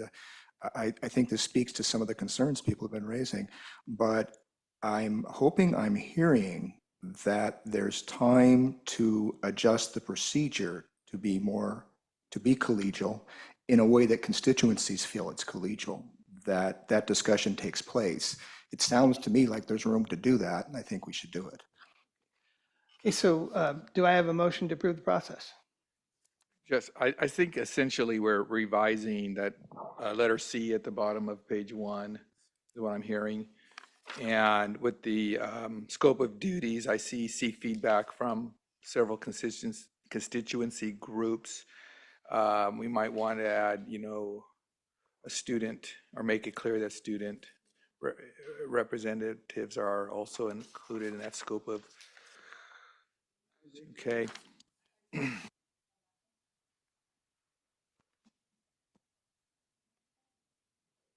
I think that's 5.3. The charter is 5.3, my understanding. Well,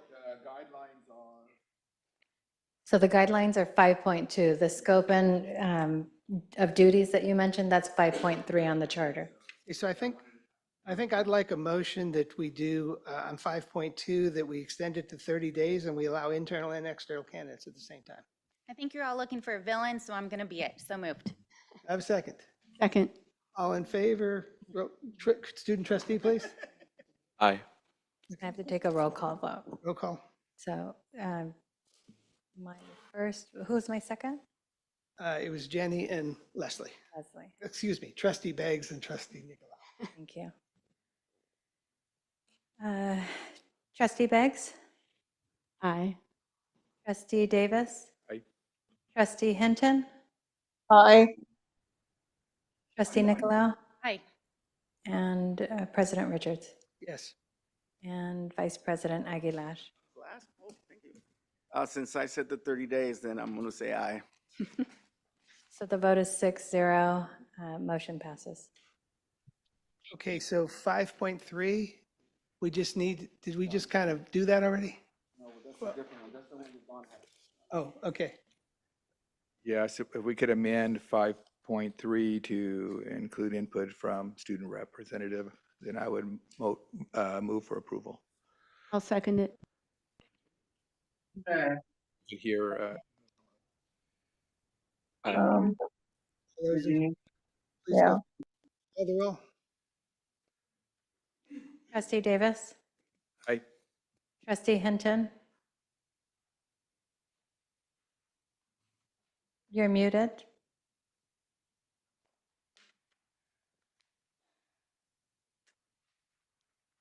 Trustee Aye. Hinton? Thank you. Trustee Nicolau? Oh, Nicola? Aye. I'm sorry. Aye. Board President Richards? Yes.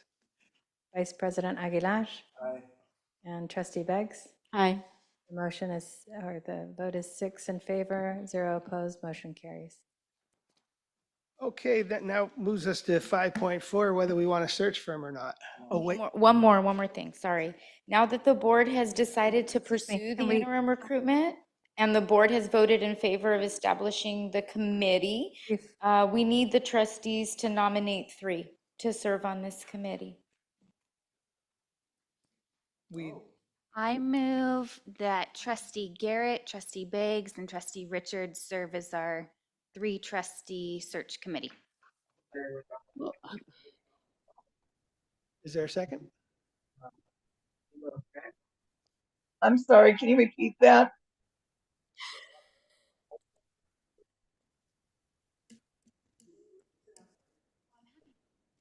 no, I think it's great.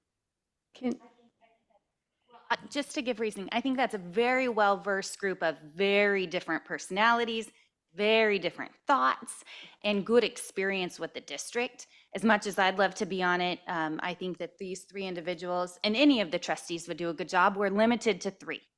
And so my recommendation, my motion was Trustee Garrett, Trustee Beggs, Trustee Richards. Second? Come on, Les. Oh, man. Student trustee? I just had a question. So I don't know if this is like breaking the process or not, but like I just had a question. So how does so we nominate 3, right? That's like the chancellor, and then interim. Yeah. But from there, does trustee Nikolai only get to choose, or how does that work? Okay. And all constituent groups. Okay.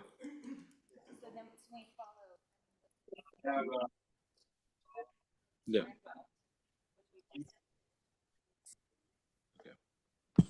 So, so we've outlined, and this has already been approved, who would be involved, which would include students and those groups that would provide feedback and input. What this motion is on the table is a search committee. And those three essentially will help to oversee the process, work directly with human resources. And then there'll be a proposed interim that will come to the full board for acceptance, if I understand that. You can help me out. Right. After we run the recruitment, what I see is that the 3 board members serve as kind of the chairs of the committee, and they will work with HR, and we will work together to build an inclusive and transparent process by bringing in input from the constituency groups. And there's lots of steps to this recruitment that will be unfolding, like creating the job description and posting it on the website. And I won't bore you with all those details, but they are to follow. Where did you come up with these 3 people?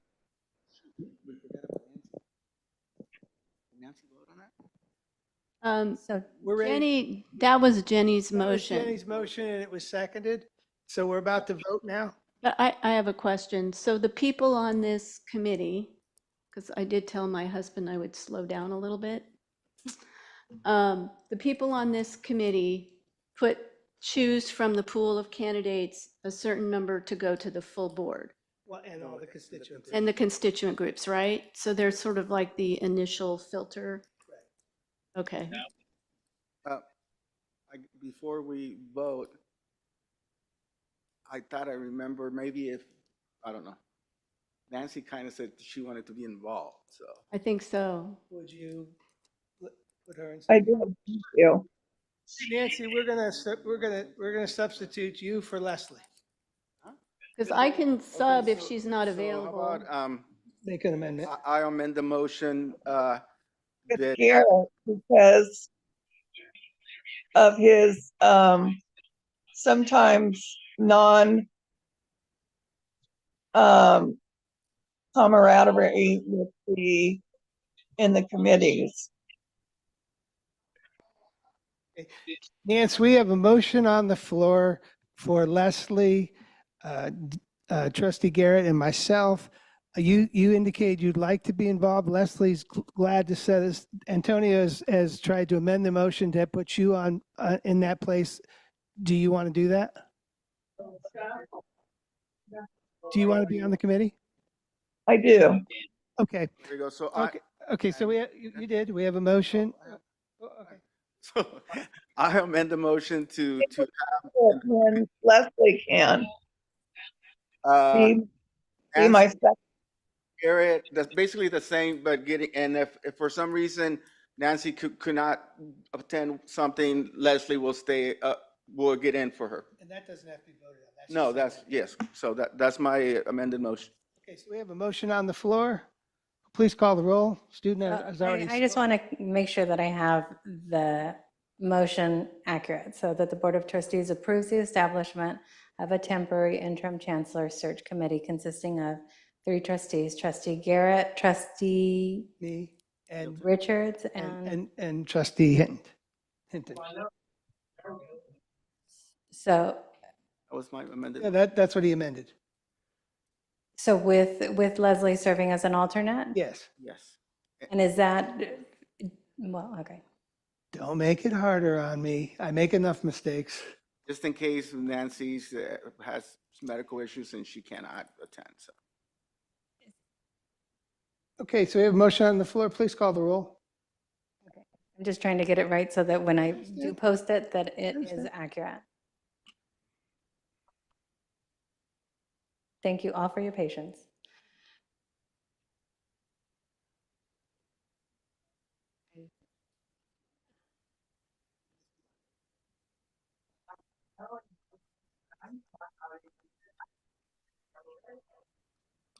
Please call the roll.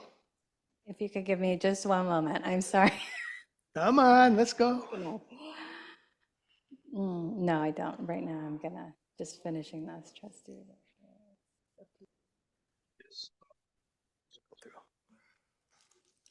Yes.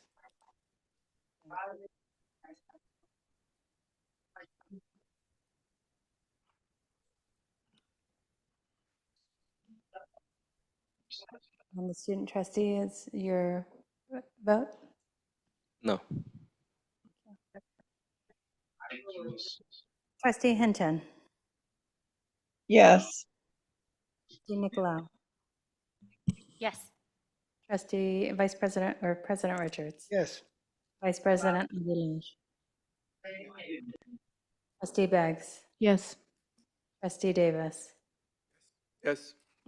The vote is 6 in favor, 0 opposed. Motion carries. Okay, now we move on to 5.4, whether we want a search firm or not. Was that kind of covered, or do we have to vote on it? It's kind of covered. Okay. We do not have a search firm. Okay, we'll move on to, thank you, guys. Oh, No action's been taken on search firm. We need to have, okay. Is there a motion on what to do about a search firm? I move that we send an RFP for us. That we not have a search firm. Hey, I was ahead of you, Nance. Hey, Let's see if I can get a second, and if I don't, then you're up. What was your motion? Move for a search firm. For the interim? Yeah. Is there a second? So is this still part of 5.3? 4. So this is, oh, for the interim. Hey, Nancy, you can make your motion now, seeing as we don't have a second.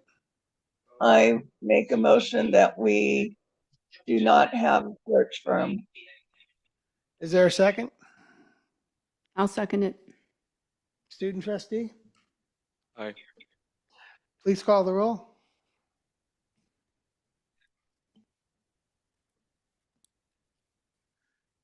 And so it would not use an executive search firm. Is this for permanent or interim or both? No, just for this. Current search. This recording.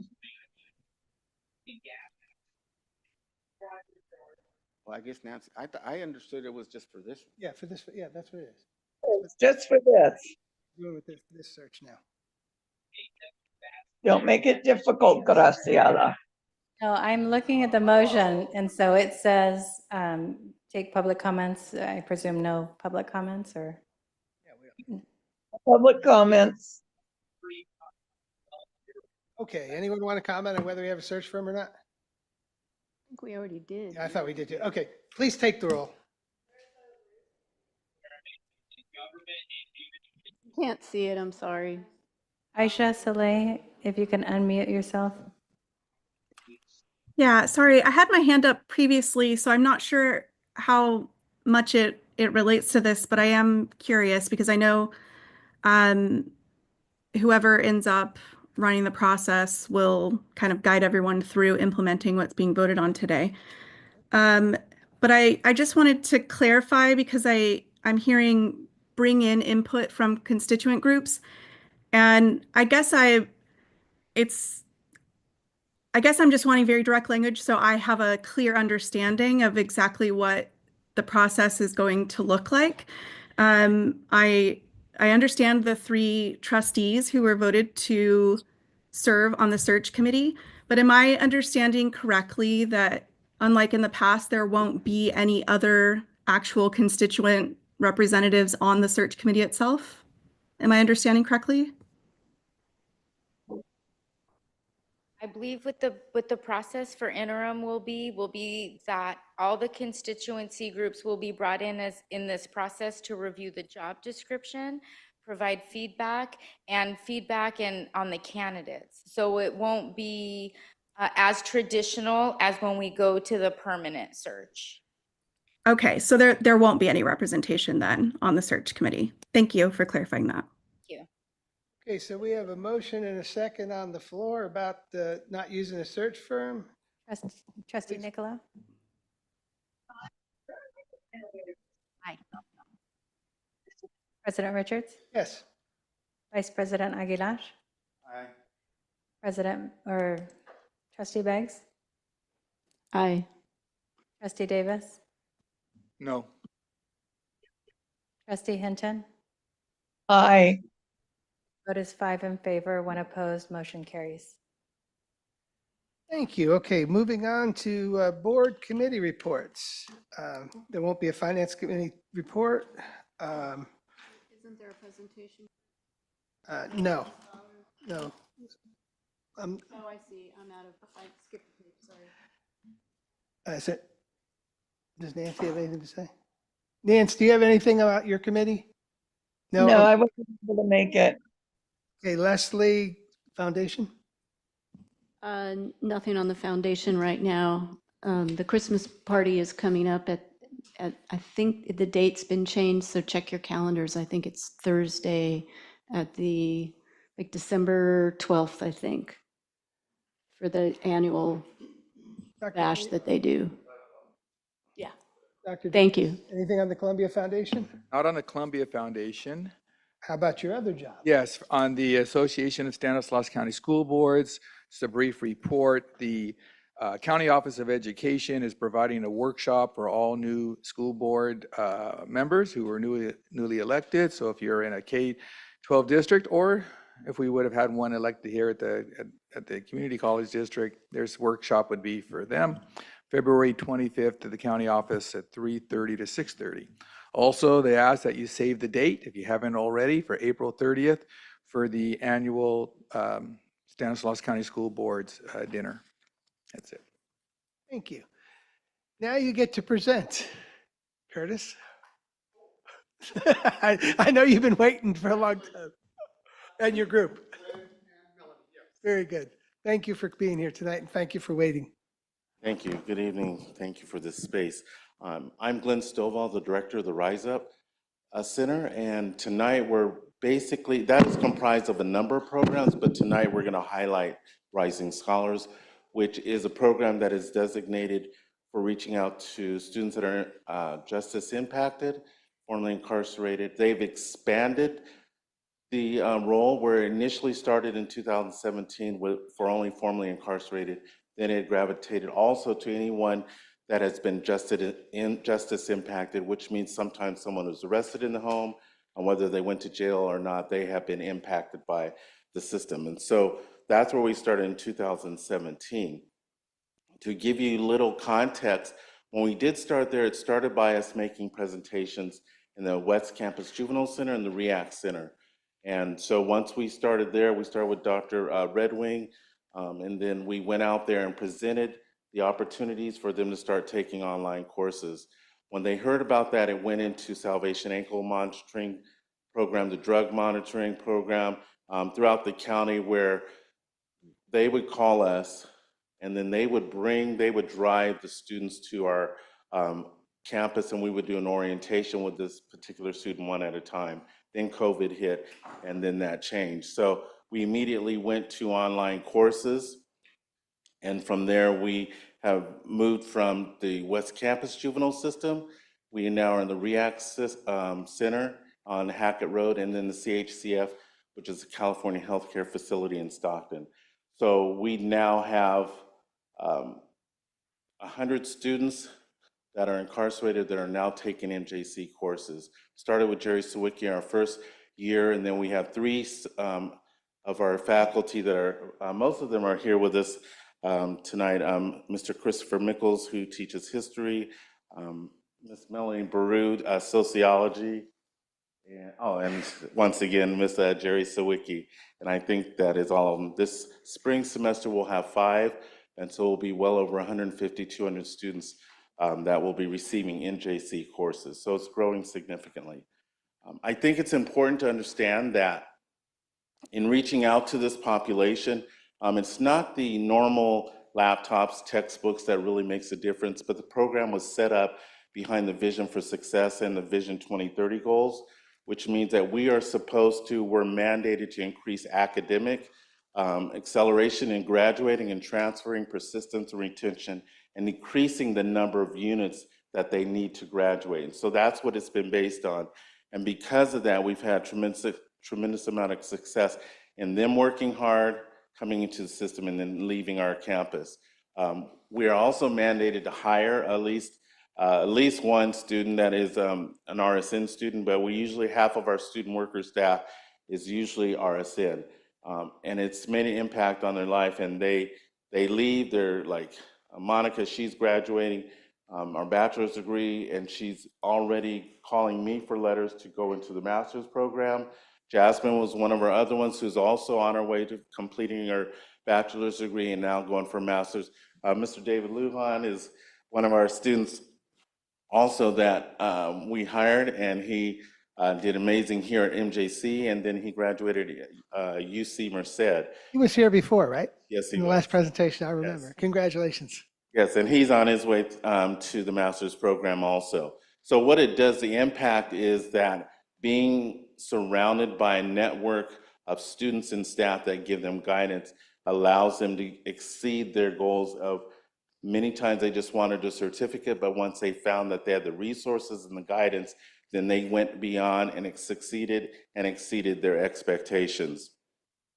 And so tonight, we just wanted to go into a little bit twofold to give you an opportunity to hear one of our students again, and then third, to let you see from our faculty's perspective of going into the prisons and the different facilities and seeing how we are impacting the students that we're reaching out to.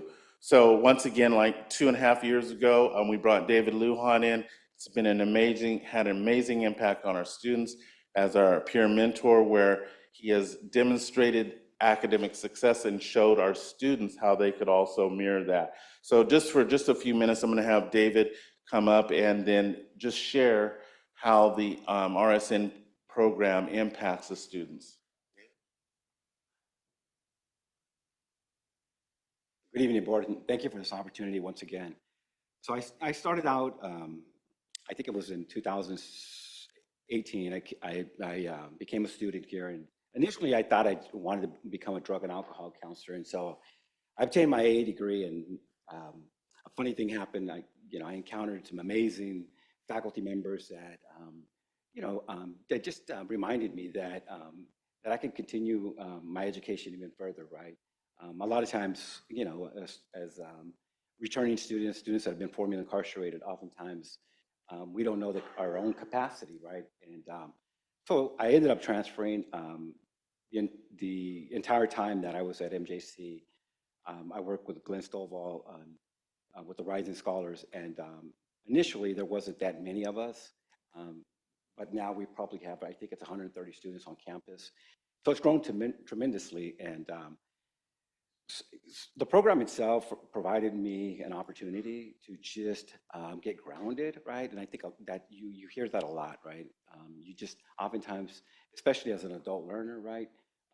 Oftentimes you need a space where you can just grow, right? Anchor yourself. And I think that's what this particular program afforded me. And so by my second and third semester, I was working as a peer mentor. And what often happens is that, as folks get grounded, that are system impacted, as they get grounded, they reach back. And they're really good at just helping folks out, pulling them along as well. And so many of our students gravitate towards behavioral health and science. And initially, they don't really have the language for what it is that they want to do. They just know that they have this deep desire to want to get back to the community. And so many of our students are counselors today out in the community.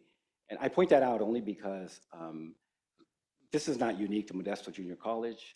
Across the board, more often than not, folks that have been system impacted have a deep desire to want to get back to the community. And so I'm just appreciative of the opportunities, not only for our students that are on campus, but also for students that are in institutions as well. We know that a post-secondary education significantly reduces recidivism. Recidivism right now covers about 72%. So 72% of folks that are coming home will return within 3 years. But an amazing thing happens. If you get an AA degree, it goes down to somewhere in the 20s, right? Like, why wouldn't we invest in more of those opportunities, right? I mean, it costs $4,000 to give someone an education for 1 year at a community college as opposed to $100,000. And $100,000, by confining someone, you're not going to get much return on the dollar. And so I'm appreciative. The students are appreciative that are at the institutions. They share that with us, just to be given this opportunity. And post-secondary education really transforms lives, and it's such an organic, and I think in a way that differs from everything else out in the community. And I think it happens because folks learn critical thinking skills, and I think they learn that there's alternatives to some of the choices they have, and That certainly has happened for me. And so again, I want to be mindful of the board's time, and just I just encourage the board to just continue to expand these programs. And I really believe that MJC can be a leader, not only in Northern California. And I also think that we can, at the end of the day, I think we can not only transform lives, but I think we can transform communities. And at the end of the day, I think that's what we all want. And so thank you for your time. So that's what we're about, and it's as Ms. Baru comes up, one of the things as we've gone into the facilities, they don't just take classes just like here at MJC, but they succeed. They have a 90% completion rate in the prisons that we're teaching at, and not majority of D's and C's, majorities of A's, and then some B's, and then of course some C's. So they're doing amazingly well, and they do the same thing here at MJC. So a lot of times people think otherwise, but we've seen the grit and the determination that is needed to be successful here. So at this time, we're just gonna have Ms. Baru go through faculty perspective of what's going on in our facilities. Thank you.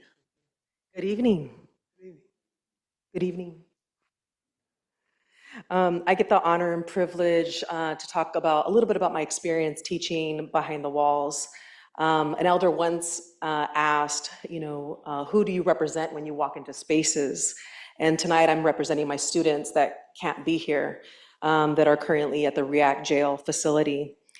I like to quote Bell Hooks, the classroom remains the most radical space of possibility in the academy. Radical meaning getting to the root of things.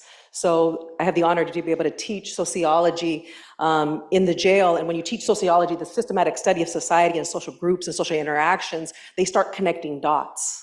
They start connecting why the push and pull factors of life on how they got to where they got and where they need to go.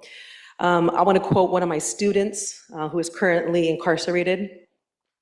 Some people have misconceptions about people who have been or are incarcerated, like only being hardened criminals or drug addicts without hopes and dreams or real aspirations. But on the contrary, some of the most innovative, artistic, ingenious, poetic, and musically inclined men and women have found themselves in here. That's what one of my rising scholars. Another one says, we are choosing to use our time rather than allowing our time to use us. And that was his why on why he was taking the college course with me. Some of the teaching highlights that I have, I really get the honor to be able to share space with such amazing, hungry students, just absolutely hungry and grateful for us to even show up.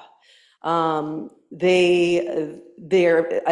some of the highlights are empowering students through the curriculum, where you're seeing in real time them drawing connections and having lasting impressions. And I was teaching one particular time, I'm teaching a particular theory, and after I'm explaining it, it was almost like you can hear a pen drop, and then one goes, oh my gosh, that's how I got in here. Profound. And then it's like, okay, how else can you use theory to get out of here? And how else can you use theory to stay out of here, right? And then you see them come to life and brainstorm and also take their own agency, right? So understanding the push and pull factors, but also understanding one's accountability as well. The joy to be able to foster critical thinking skills in a safe, brave space, to be able to challenge them, to be able to encourage them. And then also for me, it was personal and professional development. My first semester when I taught at REACT, I realized that I had to learn to pivot. I had to learn how to, I was in a total institution where they tell you what, when, where, and how, and I remember they were trying to open, someone was trying to open the door, and we're locked in with our students. And immediately I wanted to help someone open the door, and then my student says, no, no, no, you're in jail too. And I was like, yes, I can't open any doors. But I had to learn that what happens when the internet goes out, what happens when different things happen. So it actually challenged me. I would say that it's making me a better instructor, because I'm like, okay, how I have to have plan A, B, and C, right? So it sharpens me up that I really appreciate. I really appreciate that. And also to be able to have the joy of teaching and learning from them. There's an aspect of reciprocity when I'm in the classroom. It's not just going in one direction. They're teaching me all the time. And I'm just like, oh my goodness. They're also teaching me about aspects of where I'm living a privileged life. And they will caringly let me know about their perspective. And I'm like, ooh, I didn't think about that. And again, it has improved my own development. And also seeing the relationship building and bridging gaps. Now, in that space, I remember there was a particular situation where one of my students, he said it was his last day and he was going to release sooner before the class ended. And so he's saying his goodbye and he's saying his thank yous. And as he's saying thank you, his voice cracks and he's trying not to cry. And he puts his head down and he says, I'm sorry. I'm trying to hold it together. And everyone in that space, this was the men's unit, everyone in that space was like, it's okay. Go ahead and cry. Keep in mind, these are folks that are incarcerated, and also think about gender socialization, right? Men, right? And so you have in that space where you're seeing the community build together and support each other. Cry, let it out. And what he said was, he goes, before this class out there, I'm a jailbird. But in here, I'm a scholar. That's right. So every time they would come to the space, how you doing, rising scholars? On the board, welcome rising scholars, right? So they can internalize that they are scholars in that space. And I treat them as such. The opportunity to address misconceptions about system-impacted students. Again, the data shows that they perform at a higher level than our general population. I had so many, we had an accelerated class and it ended and I had majority A pluses. Then there's this like a healthy competition that goes on and it's like, wait, how many people had extra credit this week? And then all of a sudden they're competing against each other. And I was like, okay, I lost count. I mean, 104%. 102%, hungry, and not just hungry because they say they're hungry because of their behaviors that show up. And then we also have supportive services that come in and they get to know other MJC staff and faculty. So there's that warm handoff. They just don't know me. They just don't know Mr. Stovall or David, but it's other people. So they're meeting more and more MJC staff. And so I have a quote from one of the staff that went in. Speaking to the REACT students was a highlight in my semester. Although the learning environment was restricted and more challenging, the level of desire from the students outshined the cement walls and the remote screens. I was there to help inspire the REACT students, see what education could do for them, but being there, I also gained something. During that session, they helped inspire me. I feel that this opportunity could be the shift to a new path for many of them that could have been life-changing to a better future. Education can save lives, and these are the students that should be exposed to it most. And that's from a colleague, Leticia Blanco. And I just want to say that I'll leave you with a couple of things that some students have said. One student says, I am finding my freedom in here. Think about the profundity of that statement. They're locked up. I am finding my freedom in here, right? That's the power of education. And then one student, when he said that, he says, I'm finding my freedom in here. He goes, I can't wait to tell other people to free others. And then also when we were talking about the sociology of love, and they love that subject. They absolutely love that subject. Outside of, in the general population does too. But one person, when we talk about sociology of love, we also talk about loving oneself, right? And the social construction of love. And it's so powerful when they're saying like, I'm worthy. I matter. For system impacted folks, that's profound because society and the world has told them that they don't. And all of a sudden they're finding their worth in that space. And then also, they've also said, thank you, because in here I found I have a purpose. That's all I got. Thank you. If you had any questions. The Rise Up Center stands for Raising Intellectual Student Effort. And that's what happens, as Ms. Brew just said. One of the things that really struck me is many of them would come into our office and they would just stick their head in the door and say, hey, I just want to say hi. Because as she was saying, they were no longer invisible. They had a place that they felt safe. They had a place where they were guided to meet their goals, not the goals that we set for them, but for their academic and life goals. And with the team that we've had, Dean Rocha has allowed us the autonomy and the latitude to do whatever we need to meet the needs of those students. So we just wanted to make sure you knew of those efforts and the success of the students in the RSN program. We thank you for this time. Comments, questions, anybody? You guys are doing great things. Leslie?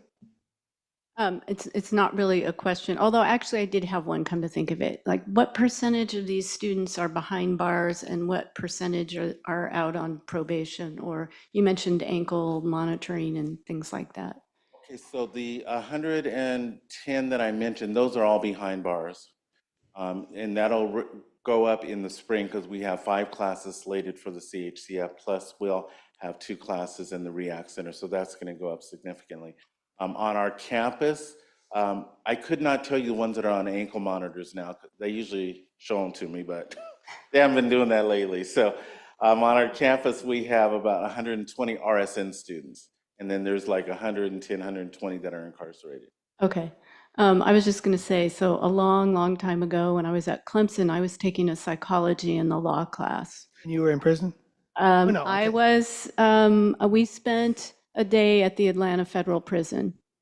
And it was fascinating. And one of the, we saw the most hardened, but we saw a special group that was set aside that had more freedom. And one of the things they were doing was getting education, and they were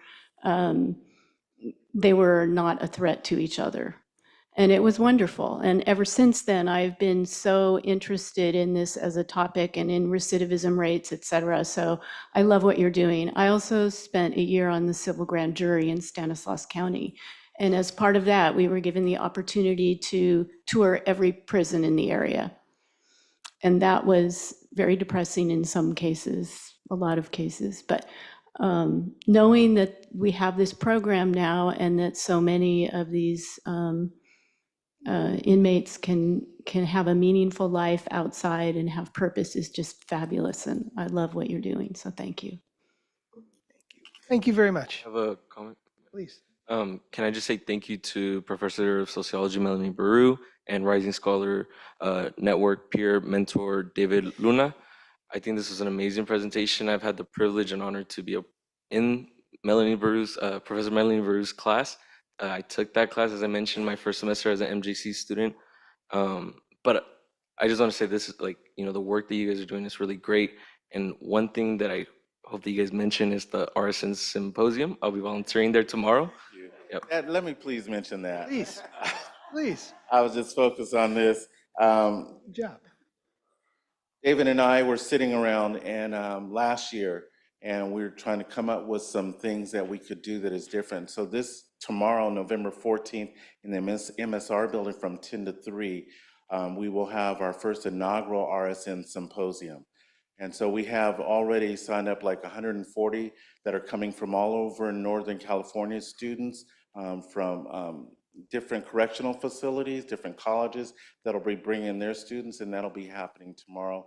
What we will be doing is highlighting the success of those students, new methods, and sharing information that will move us forward.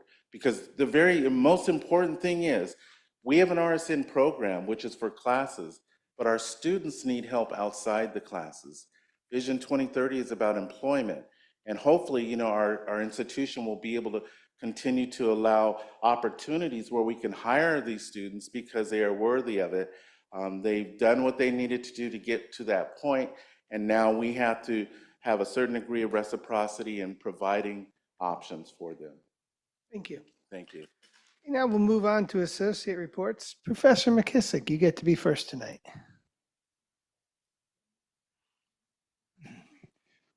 May I respectfully request to save my remarks until after the association presidents?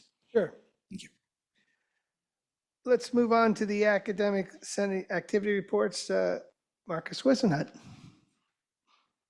You still didn't bring us any baked goods. I'm waiting for that. Been a little busy. Okay. Good evening, Chancellor Young and trustees. On October 18th, the Columbia College Academic Senate as a whole voted in favor of Resolution FA24C, a vote of no confidence in regards to the Columbia College President's leadership. The second reading will take place on November 15th. The Academic Senate does not take this resolution lightly and would like to reiterate that the language of the resolution reflects the concerns of the majority of the Columbia College Academic Senate. The Senate has weighed many options with collegial, robust debate, and a lot of tough conversations, and this is where we've landed. In regards to the Chancellor's search, Columbia College Academic Senate requests that this board conducts the search with transparency. I understand that some decisions have been made today. I wrote this before all of that. But there are valid concerns that an individual has already been groomed to step into this position with no hiring processes taking place. In closing, I'd like to personally thank MGAC's Academic Senate President Giselle Flores and her executive team for the open communication, collaboration, and mutual respect that both Senates have with each other.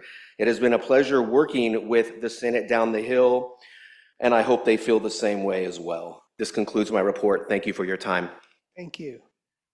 Modesto Junior College Academic Senate President, President Flores.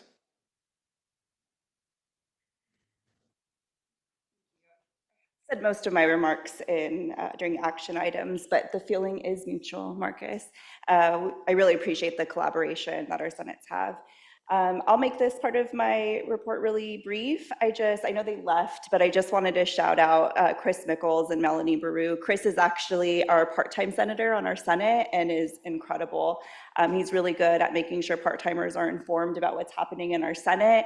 And he does really great work with the Rising Scholars Program. And Melanie is a rock star. I don't know if you noticed, but she's just so captivating. And we're really fortunate to have both of them as part of our faculty body. So I also just wanted to give a shout out, oh, Tina is still here, to our curriculum co-chair, Tina Akers-Porter, who advocated for our students by writing 3 resolutions at our Academic Senate plenary that we just returned from, which really put focus on the contradicting information from the Chancellor's Office memo in regards to 1705 implementation, and all 3 were passed and adopted by the State Academic Senate. So I just want to thank her for her advocacy. And that's it. That concludes my report. Thank you very much. Leadership Team Advisory Council, Dean Mackey.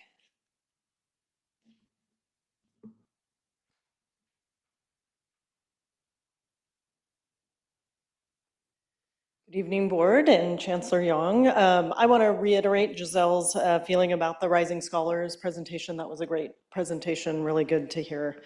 The leadership team the LTAC is continuing to work with HR and support the leadership professional development that's going on, so we're continuing with that.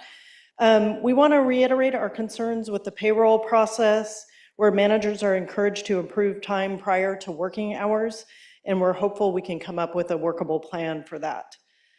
LTAC looks forward to participating in the district-wide 3rd College Town Hall, and if plans move forward, LTAC would like to encourage the district to have a well-thought-out plan that includes infrastructure and staffing to support an additional college if we move that direction.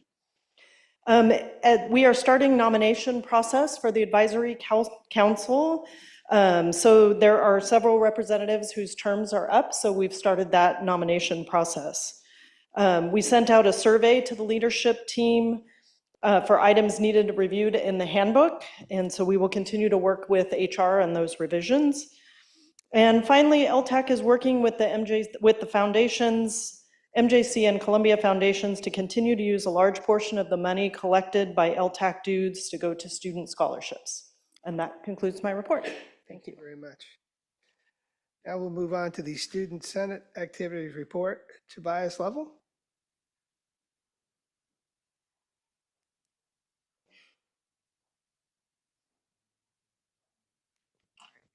Is this one on? Cool. The ASCC has had another great month of events and student engagement.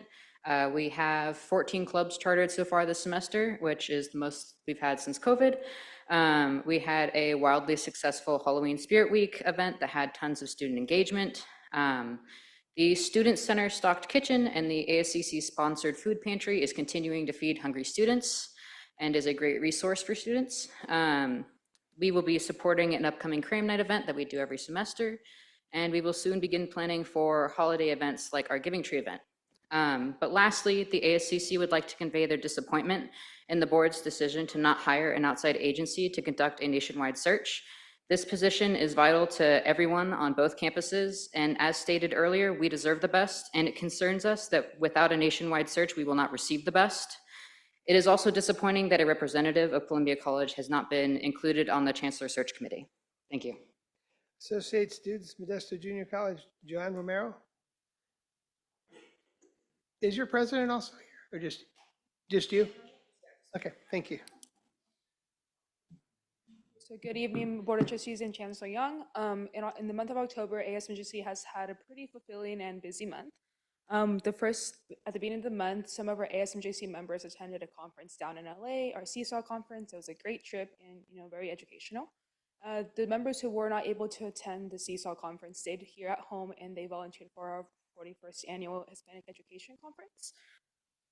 And then on October 29th, our ASMJC Senator Ashley Hernandez held a presidential mock debate in our West Campus, on our East Campus. It was a non-partisan debate between two candidates, and the two candidates were Celeste Randolph and Shane Barlos. They debated on many political questions from world, federal, state, and local issues, and the debate had a goal to inform others of political issues and to vote for the 2024 elections. Happened recently. And then about 2 weeks ago, we did send out our transportation survey. We had the survey made. So we were planning on sending this survey before the whole bus route situation, but we still decided to go through with it. And we are currently working on a statement with the results. And then we did spend the last 2 weeks of the month of October working on our 3rd annual Spooky Night. It was on our West Campus on October 31st. It was a great event. We got great feedback in regards to our little booths and tables and our haunted house that we had. And then upcoming events, tomorrow ASMJC is going to volunteer at the RSN Synopsium. I'm so sorry, I forgot the name. And we also have Cram Night coming up on December 5th and 6th. And that concludes my report. Thank you so much. YFA President Brian Green.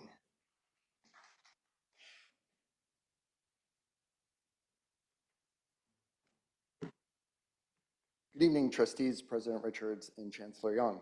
I'd like to start off my report this evening by congratulating trustees Aguilar, Beggs, Garrett, and Richards for their reelection to another term. I appreciate your commitment to YCCD and the students we serve and look forward to working with you in the coming year. I'm a little unclear about what the interim chancellor search process will look like. We run interim searches regularly, and in my experience, constituent groups are fully involved.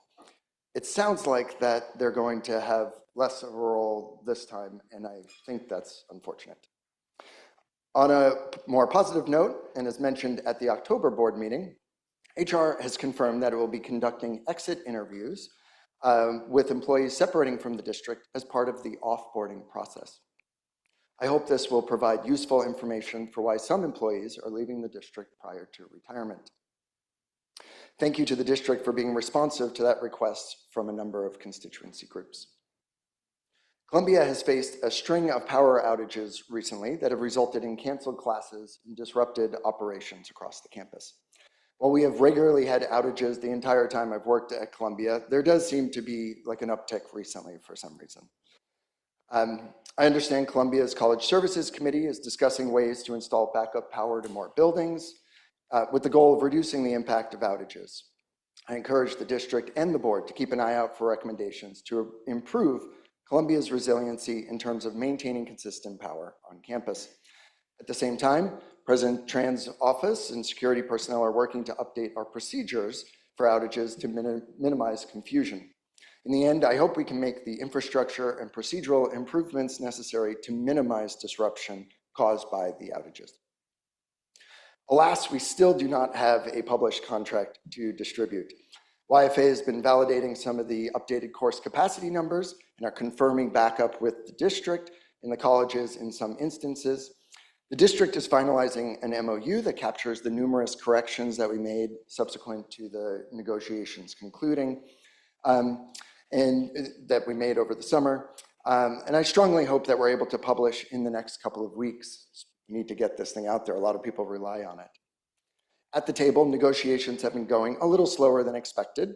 YFA is working on a counterproposal to the district's conceptual plan to move away from a points-based system for part-time rehire rights. We also have a subgroup working on streamlining the existing evaluation process and forms. And I expect more substantive proposed changes to the evaluation process to be forthcoming soon. This concludes my report. Thank you and have a nice evening. Thank you. California School Employees Association, on duty, Patrick Krebs.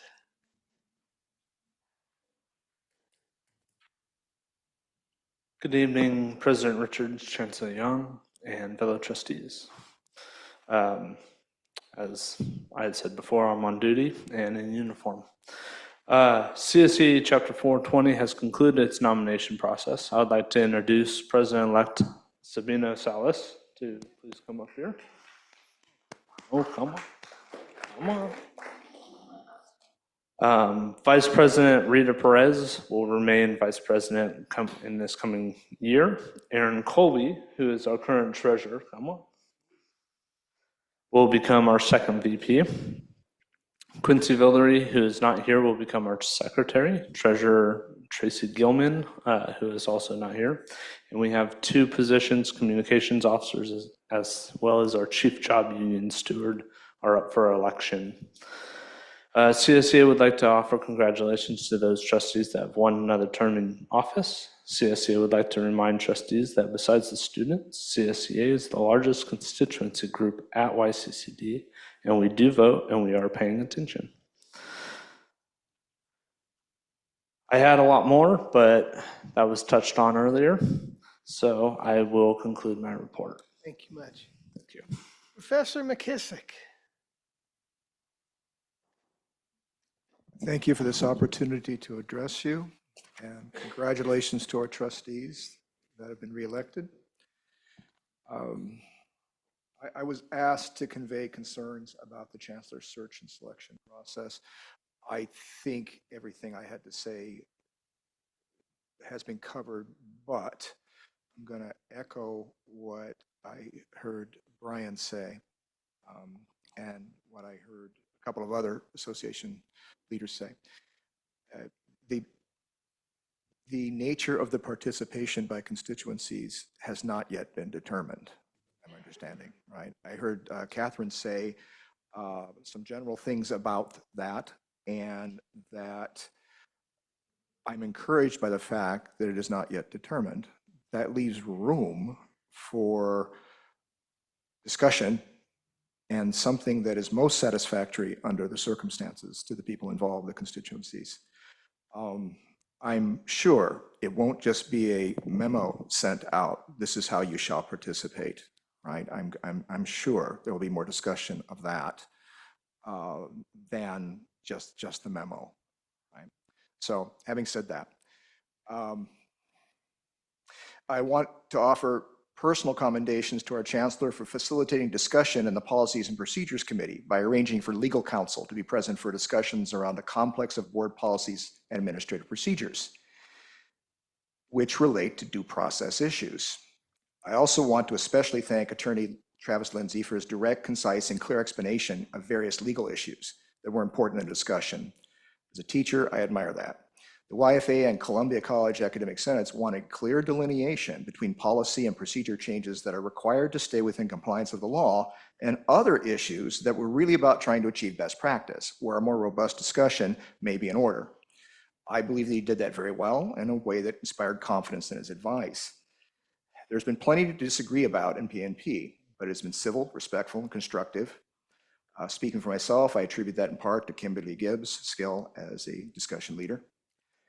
In keeping with my prior remarks, and this was written before our robust discussions this evening, I don't believe we should ever take civility, like I referenced for PNP, for granted. It does not happen by itself.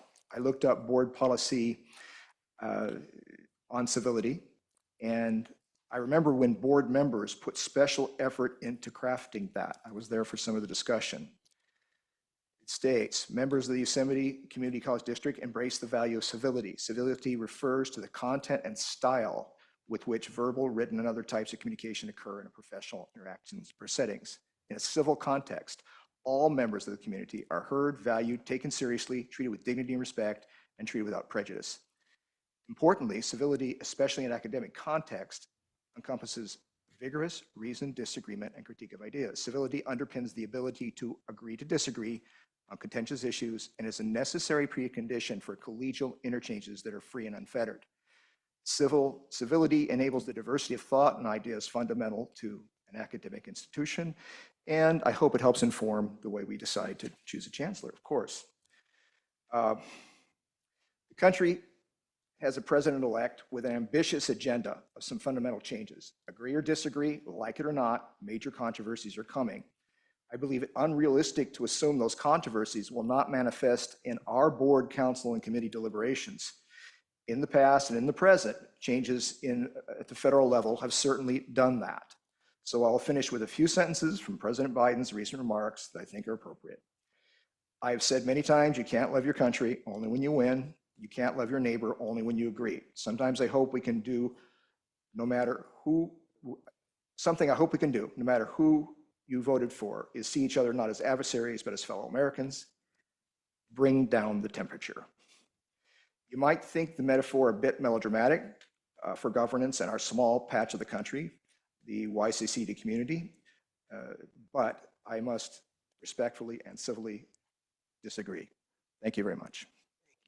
Chancellor Young? Thank you. I'd like to begin by calling Dr. Tran to give us the report from Columbia College. Dr. Tran? Thank you, Chancellor Young. Good evening, board trustees, community members, colleagues. Tonight, I have some exciting news to share, and hopefully Graciela can bring it on the screen. But recently, we were honored by the Union Democrat for being the best college, and it is 2024 is the Reader Choice Award.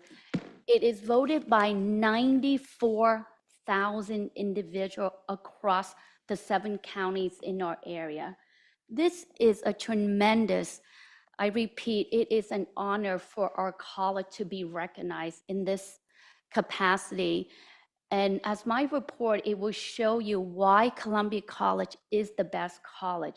And some of those updates, starting with first, our enrollment. Our enrollment is very healthy. And the reason why it's healthy is I'm looking at my faculty here, our faculty, our staff, but it's really the faculty in the classroom that makes a difference in our students. And then out of the classroom is the support staff. So the award takes an effort of a whole entity and institution. And that's why our enrollment is growing, is past the pandemic, and we are, again, I share, moving leaps and bounds.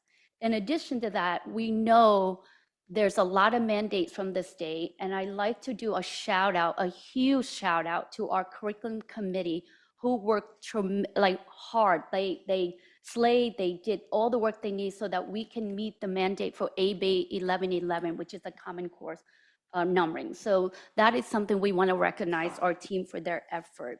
And I was going to share our student left, but I had the opportunity to have lunch with our student, and their story really touched me. Their everyday life worry. They still worry about, well, is there a food pantry? Is there enough? Could you please write on the board when do we have food pantry so that we won't forget? And immediately we do that. And they're very conscious about the environment. Can we do something about the greenhouse? What can we do? So I really enjoy having lunch with the president and continue to do that and realize that, we have a duty to serve our students and to make sure that they are well taken care educationally, but also mentally, that they're stable to carry on their academic goals. We also have a transfer fair happening this week. And CSU Stanislaus say, you know what, we like Columbia. We want to offer class on your campus so we can understand that the transportation might not be an option for all students. So we want to bring our courses to you on campus, and we hear that. So my administration team is actually going to meet and say, what does that look like for our student? Some fun stuff coming up. Looking at our faculty markets here, our culinary program. Again, we're going to have a holiday luncheon that is catered, and that is a class for our culinary student, for our dessert, bakery, food. So we hope that you can join us on that aspect. And I really resonate with Brian Green on the effort of our college.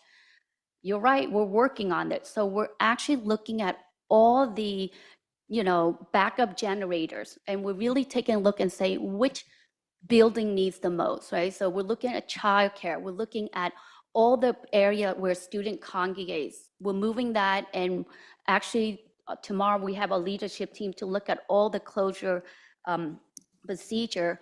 But further, we touch base with Lucas from IT, because now we have the residence hall, which our students need internet. So to say the least, there's a lot of things going on at Columbia College, but at the same time, there's a lot of great things happening at the college. And because of those things, in the last, 40 years, 50 years, we finally got recognized as best college. And I will leave my report with that. So thank you for your support. And we love you to come and visit Columbia College. It's a beautiful campus. Thank you. Thank you. Dr. Sanders, MJC report. All right, I've been scratching as much as I can for my report, trying to keep this brief. A couple of highlights for us.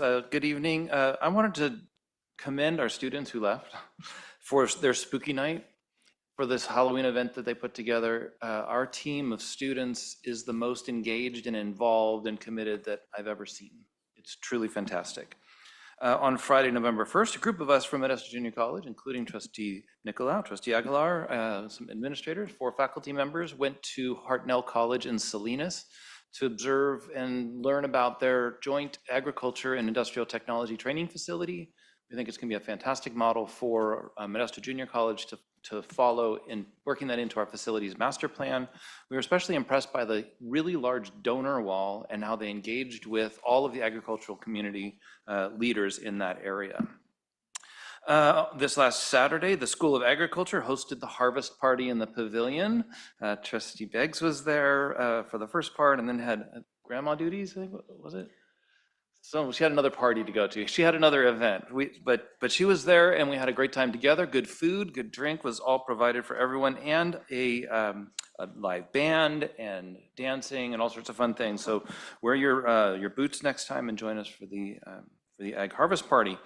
I want to commend our deans at Modesto Junior College. They've been working very hard in refining our schedule, tightening things up post-COVID, improving our average class size across the institution, ensuring that the courses that we offer meet the needs of our students and help them progress through, while at the same time improving the efficiencies that we have at the institution. At this point, we're on track to meet the 0.5% growth that's available within the state. We're looking like we're going to be able to get all of that growth money, possibly some more. I don't want to overpromise on that. This has been really challenging. Through the negotiations process, the faculty part-time salaries increased significantly, and we really value the supporting of our faculty with that raise, but it has made it very difficult on the budget side for us to be able to make things ends meet. Today, we received and reviewed the ACCJC team report from the commission. They'll be reviewing that at their full meeting in January. Vice President Betancourt, our former faculty co-chair, who's now on the agenda, hopefully to be approved by you as the Dean of Instruction, Mike Smetshammer, and I will be going to the commission meeting in January in Sacramento to address them directly. And lastly, I'll conclude my report with goats. We have this really unique partnership that just got started this year, where the Regional Fire Training Center had a bunch of weeds, and the Sheriff's Department has a bunch of goats that they deploy to the Regional Fire Training Center to eat the weeds, to take down the fire danger at the Fire Training Center. So MJC, County Sheriff, and Fire Training Center working together, and goats are involved. Thank you, Dr. Sanders. I wanted to share with the board and the audience that I attended the transfer conference at UC Merced. And UC Merced hosted the conference, which pulled together the three systems of higher education in California, basically the UC system, the Cal State system, and the community college system. The three CEOs of each of those systems were there. A lot of great discussion, very well attended. There were close to 200 people in attendance and probably another 156 or 57 people on Zoom. And it was a robust discussion on what each system could do to increase transfer, and especially into the STEM disciplines. So next, I'm going to call on Vice Chancellor Trevor Stewart to share with us the safety report, campus safety report. Great, thank you. So attached to the agenda is the annual safety report. This report is required and due every October 1st. Without going through the 60-something page report, what drives the requirement for this report is the Clery Act. And on page 7, there's a good description and definition of what this report is. And as you go through the report, you get back into the data each and every day as our campus safety officers are doing their role. They are providing their reports based on the activities that are happening. So if there is a theft on campus, then they're marking that. And the culmination of that information is then included in the back. And what you'll see, and I'm going to find the page number where that starts on, starting on page 40 and going through the end of the report, we are doing reporting for Columbia, MJC East, and MJC West. And you will see that we end up having a very safe district. We have 3 very safe campuses with very little crime. And so we hope that that continues. And we want to thank Campus Safety for all the work that they do. Is it up or down from last year? I think it's down. When you look at the zeros, there's a 1 and a 2, but they're in the 2021s, not in the 2023s. Thank you. If there are any questions? Otherwise, that's it. Thank you. I'd like to conclude by acknowledging the spotlight on faculty by the English language department, where faculty were highlighted for the work that they do. And it was a great event. I saw a lot of students who attended. Definitely, it was an opportunity to share with all of us a little bit about the great work that they do in that department. That concludes my report. Thank you. 7.4, 7.5, and 7.6 are informational only. Moving on to the consent items, Madam Stenographer, I think you have some changes or some corrections. Yes, and if I may, I'm just going to share my screen just so that for the public's view. On 7.9, the personnel transaction items, section 1 of that, there were some corrections. One to the appointment academic one for Susana Flores. The period is spring 2025 and fall 2025 only. For Brandon Gilbert, you see that he is an appointment, academic appointment tenure track. So the change also is to the effective date. It's for spring 2025. So those are the corrections for. While we're on that chart, Trustee Davis, would you like to talk about the retirees since Trustee Garrett is not here? All right, I was going to wait till after the vote, but this would be a great time since we see the names. I don't know if any of these folks are here this evening, but there are some members of our team that are retiring, and we always want to recognize those folks. I will start with Tanya Smith. After 17 years of service as the program specialist in our Student Services Department. Thank you for your service. Also, Gregory Hausman, 24 years of service, the Professor of Administration of Justice in the School of Behavioral and Social Sciences. We see that Thomas Johnson is also retiring, 27 years of service as a Professor of History. Thank you for your service. Catherine Villafana, 28 years of service as an accounting analyst in the Business Services Department. Thank you. Eric Ivory, 28 years of service as a counselor coordinator in the UMOTA and special programs. And then 6 and 7 are both retiring with 36 years of service in our campus safety division. Thank you. We heard tonight of the wonderful report, and I can imagine that these two employees probably know every square inch of this campus. And I sure appreciate all of their service and keeping our campus safe. Thank you. Oh, I didn't mention their names. Micaela Gonzalez and Michael Bernal. Thank you. Well done. Is there any public comment on the consent agenda items? Having said that, could I get a motion to approve the consent items? Trustee Aguilar, do I have a second? Second the motion. Trustee Niccolo, student trustee? Aye. All in favor, say aye. Aye. Actually, Oh, we have to have a roll call. Trustee Hinton is in the meeting room. So Trustee Hinton, if you can unmute yourself and show your video, please.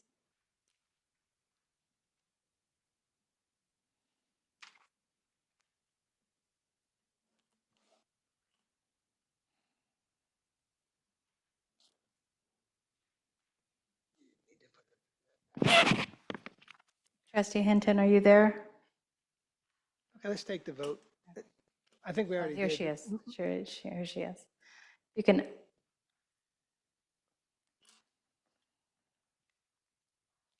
Unmute. Nance, it looks like we're going to approve the consent item. Are you in favor of that? Yes. Thank you. Thank you. Vice President Aguilar? Yes. Trustee Beggs? Aye. Trustee Davis? Aye. Trustee Niccolo? Aye. President Richards? Yes. The motion is, or the vote is 6 in favor, 0 opposed, motion carries. On item 9, we've had some discussions. Trustee Beggs has kind of spearheaded this, where we basically put a letter together, which I think you all reviewed. We're working with our lobby firm through the chancellor, and we're trying to get some changes to the Brown Act that would be conducive to allowing people to participate. So I think we're looking for a motion to approve this. So moved. Have a second? I'll second it. Just thank you for the work on this, Leslie. It's awfully long. Is that okay? I mean, I know some, after about the first page. Actually written, that was actually approved by the consultants. Yeah, I understand. But Lobbying firm that knows everybody said they like it. Yeah, they edited and yeah.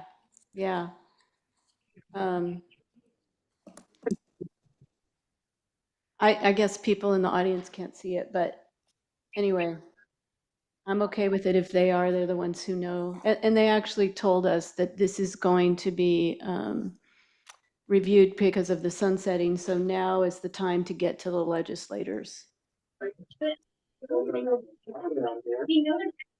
Trustee Gaspar? Aye. Favor, say aye. Do we have any comments?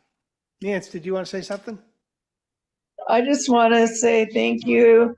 I'm the reason at this point that most of this is going on, and it's greatly appreciated. And I'm going to abstain from the vote because it is primarily on my behalf, but I think it's important to realize that with the physical challenges like we did with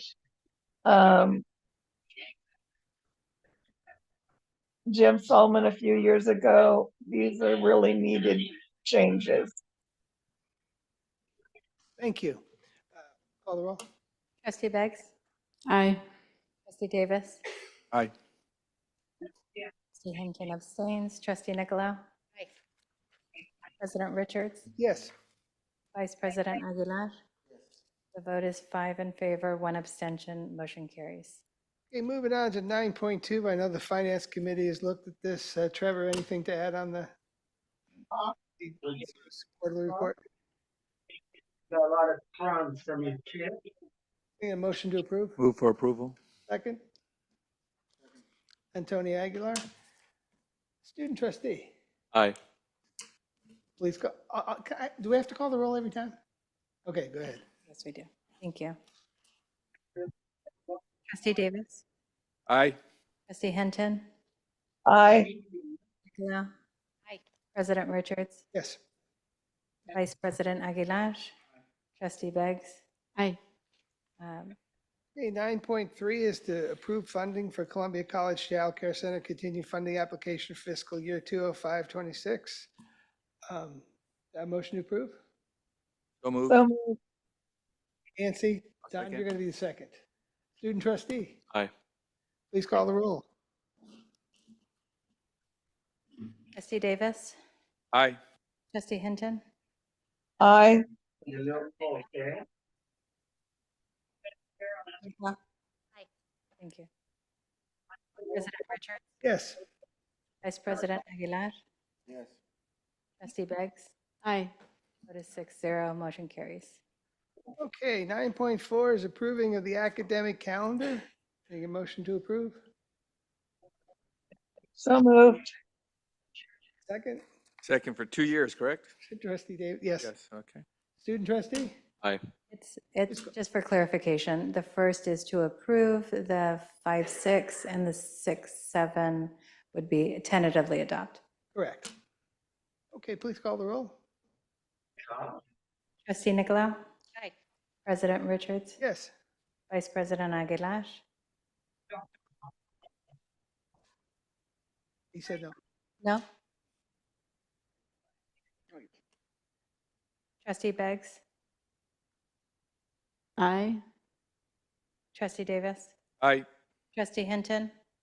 Aye. Vote is 5 in favor, 1 opposed, motion carries. Okay, now we have a board policy second reading.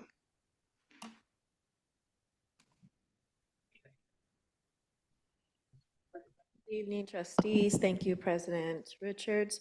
Before you, you have 3 policies that are up for a second reading. Please note that all of these 3 policies were previously pulled at the board level for further review.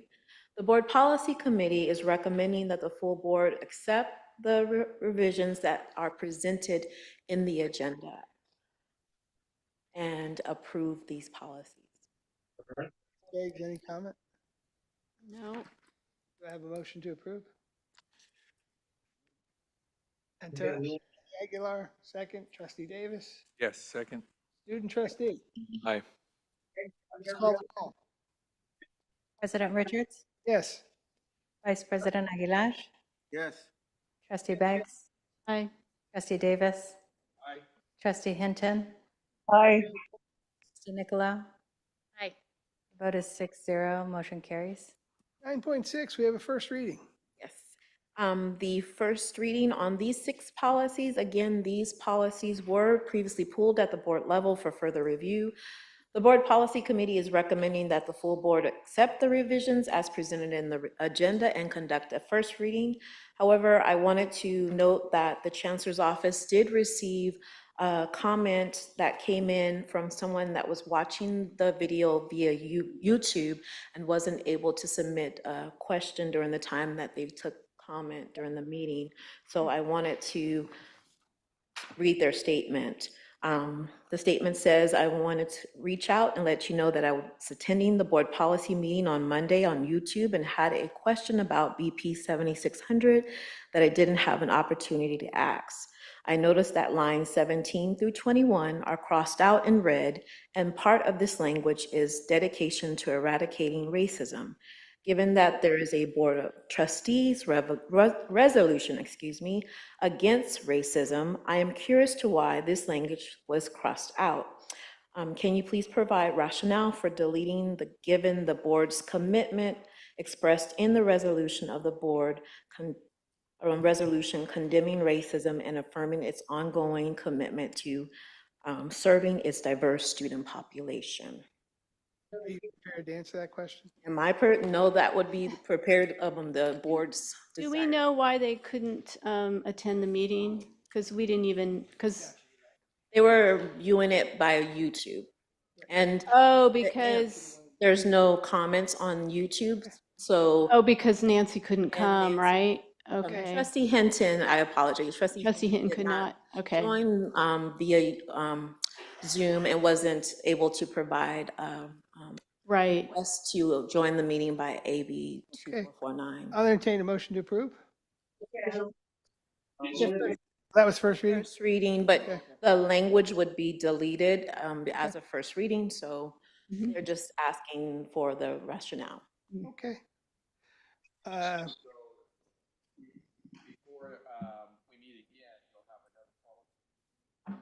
It would be another policy meeting, but however, this is brand new language, and new language, if it is striked out, is on the first reading. When it comes back as a second reading, is no longer there. So that's the reason why the question is being presented right now. I'm sorry? I believe it could still be addressed in To your. be addressed, it's not going to be I think it was printed. addressed in a prior meeting to the last one, when we first made that decision. We didn't make that decision at the last one, they just noticed that. Okay. All right, let's, are you 9.7? Yes, I am. Thank you. Okay, under BP 2410, the board reserves the right to direct revisions of the administrative procedures should they, in the board's judgment, be inconsistent with the board's own policies.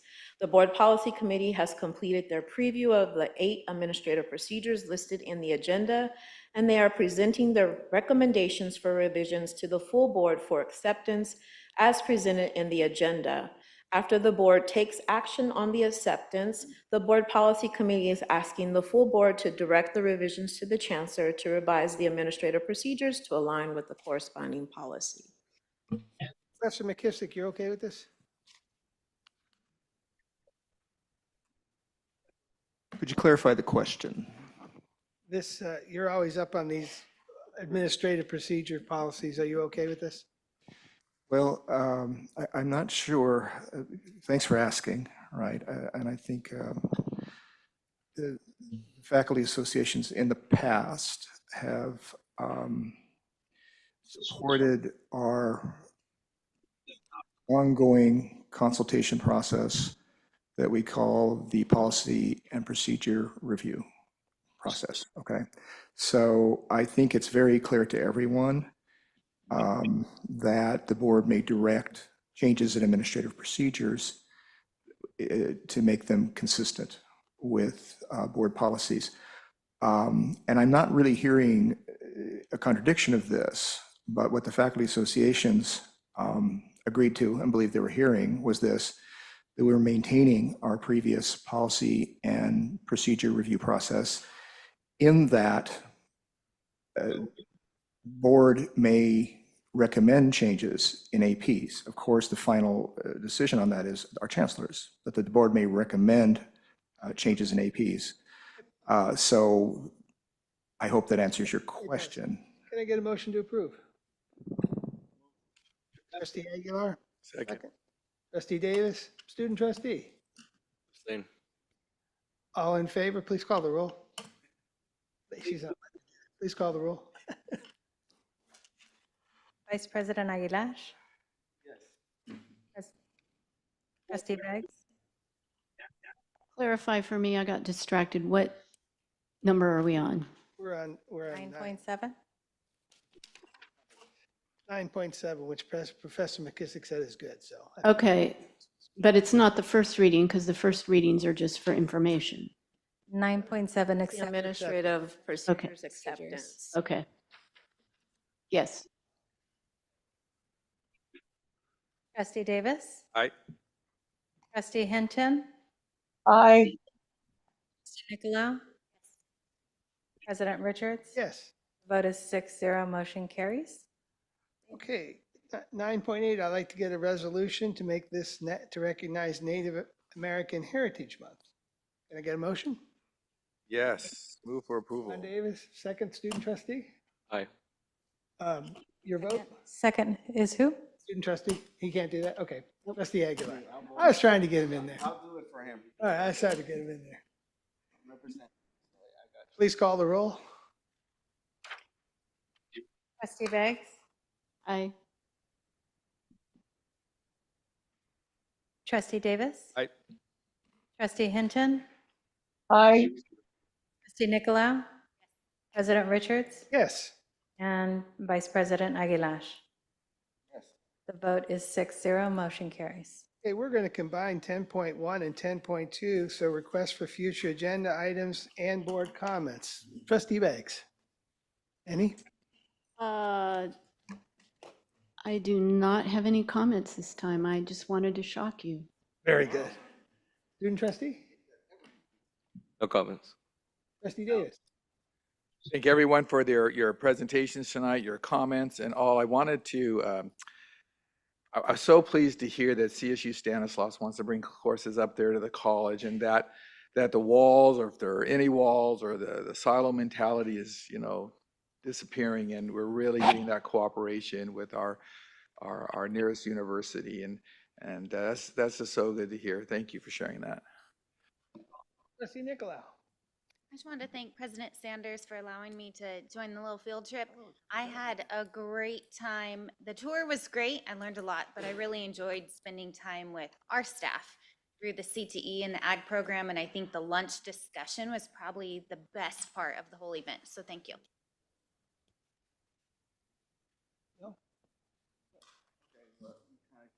Took my stuff, but thank you, President Sanders.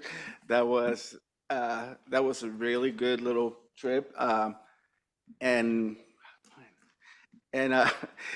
for me, being able to go there and seeing everybody who went from CTE, I mean, when I saw those guys, I was like, wow, that was the best part of it. Talking to the professor from the electronics, I mean, my God, he blew my mind. He's amazing, and just seeing everybody who works at that department, at those departments, go over there, and then talking to another college that kind of does the same thing that we do, and how much emphasis they put on that. I mean, I've been working on this so thank you for making it happen. I really appreciate it. And my other final, what was my comment? I just want to say something about my election. I didn't get a chance to meet my opponent, but I just want to say how much I respect her and appreciate, because it takes a lot commitment and to put your name out there and run for elections. And she did a great job. And I'm humble and honored by my community that they support me. And I'm going to continue to work on behalf of them. So thank you. I don't know, maybe I have one contingency around here, somebody, maybe? No, I don't think so. Okay. Patrick, Marcus, Lena, fantastic job on getting honored again. Thanks to everyone who came and commented tonight. I really appreciate it. The next regular meeting of the Board of Trustees will be December 13th. Yes. Oh, Nancy, I'm sorry. That's okay. I just want to say thanks for being able to attend. Very good. With that, we're adjourned.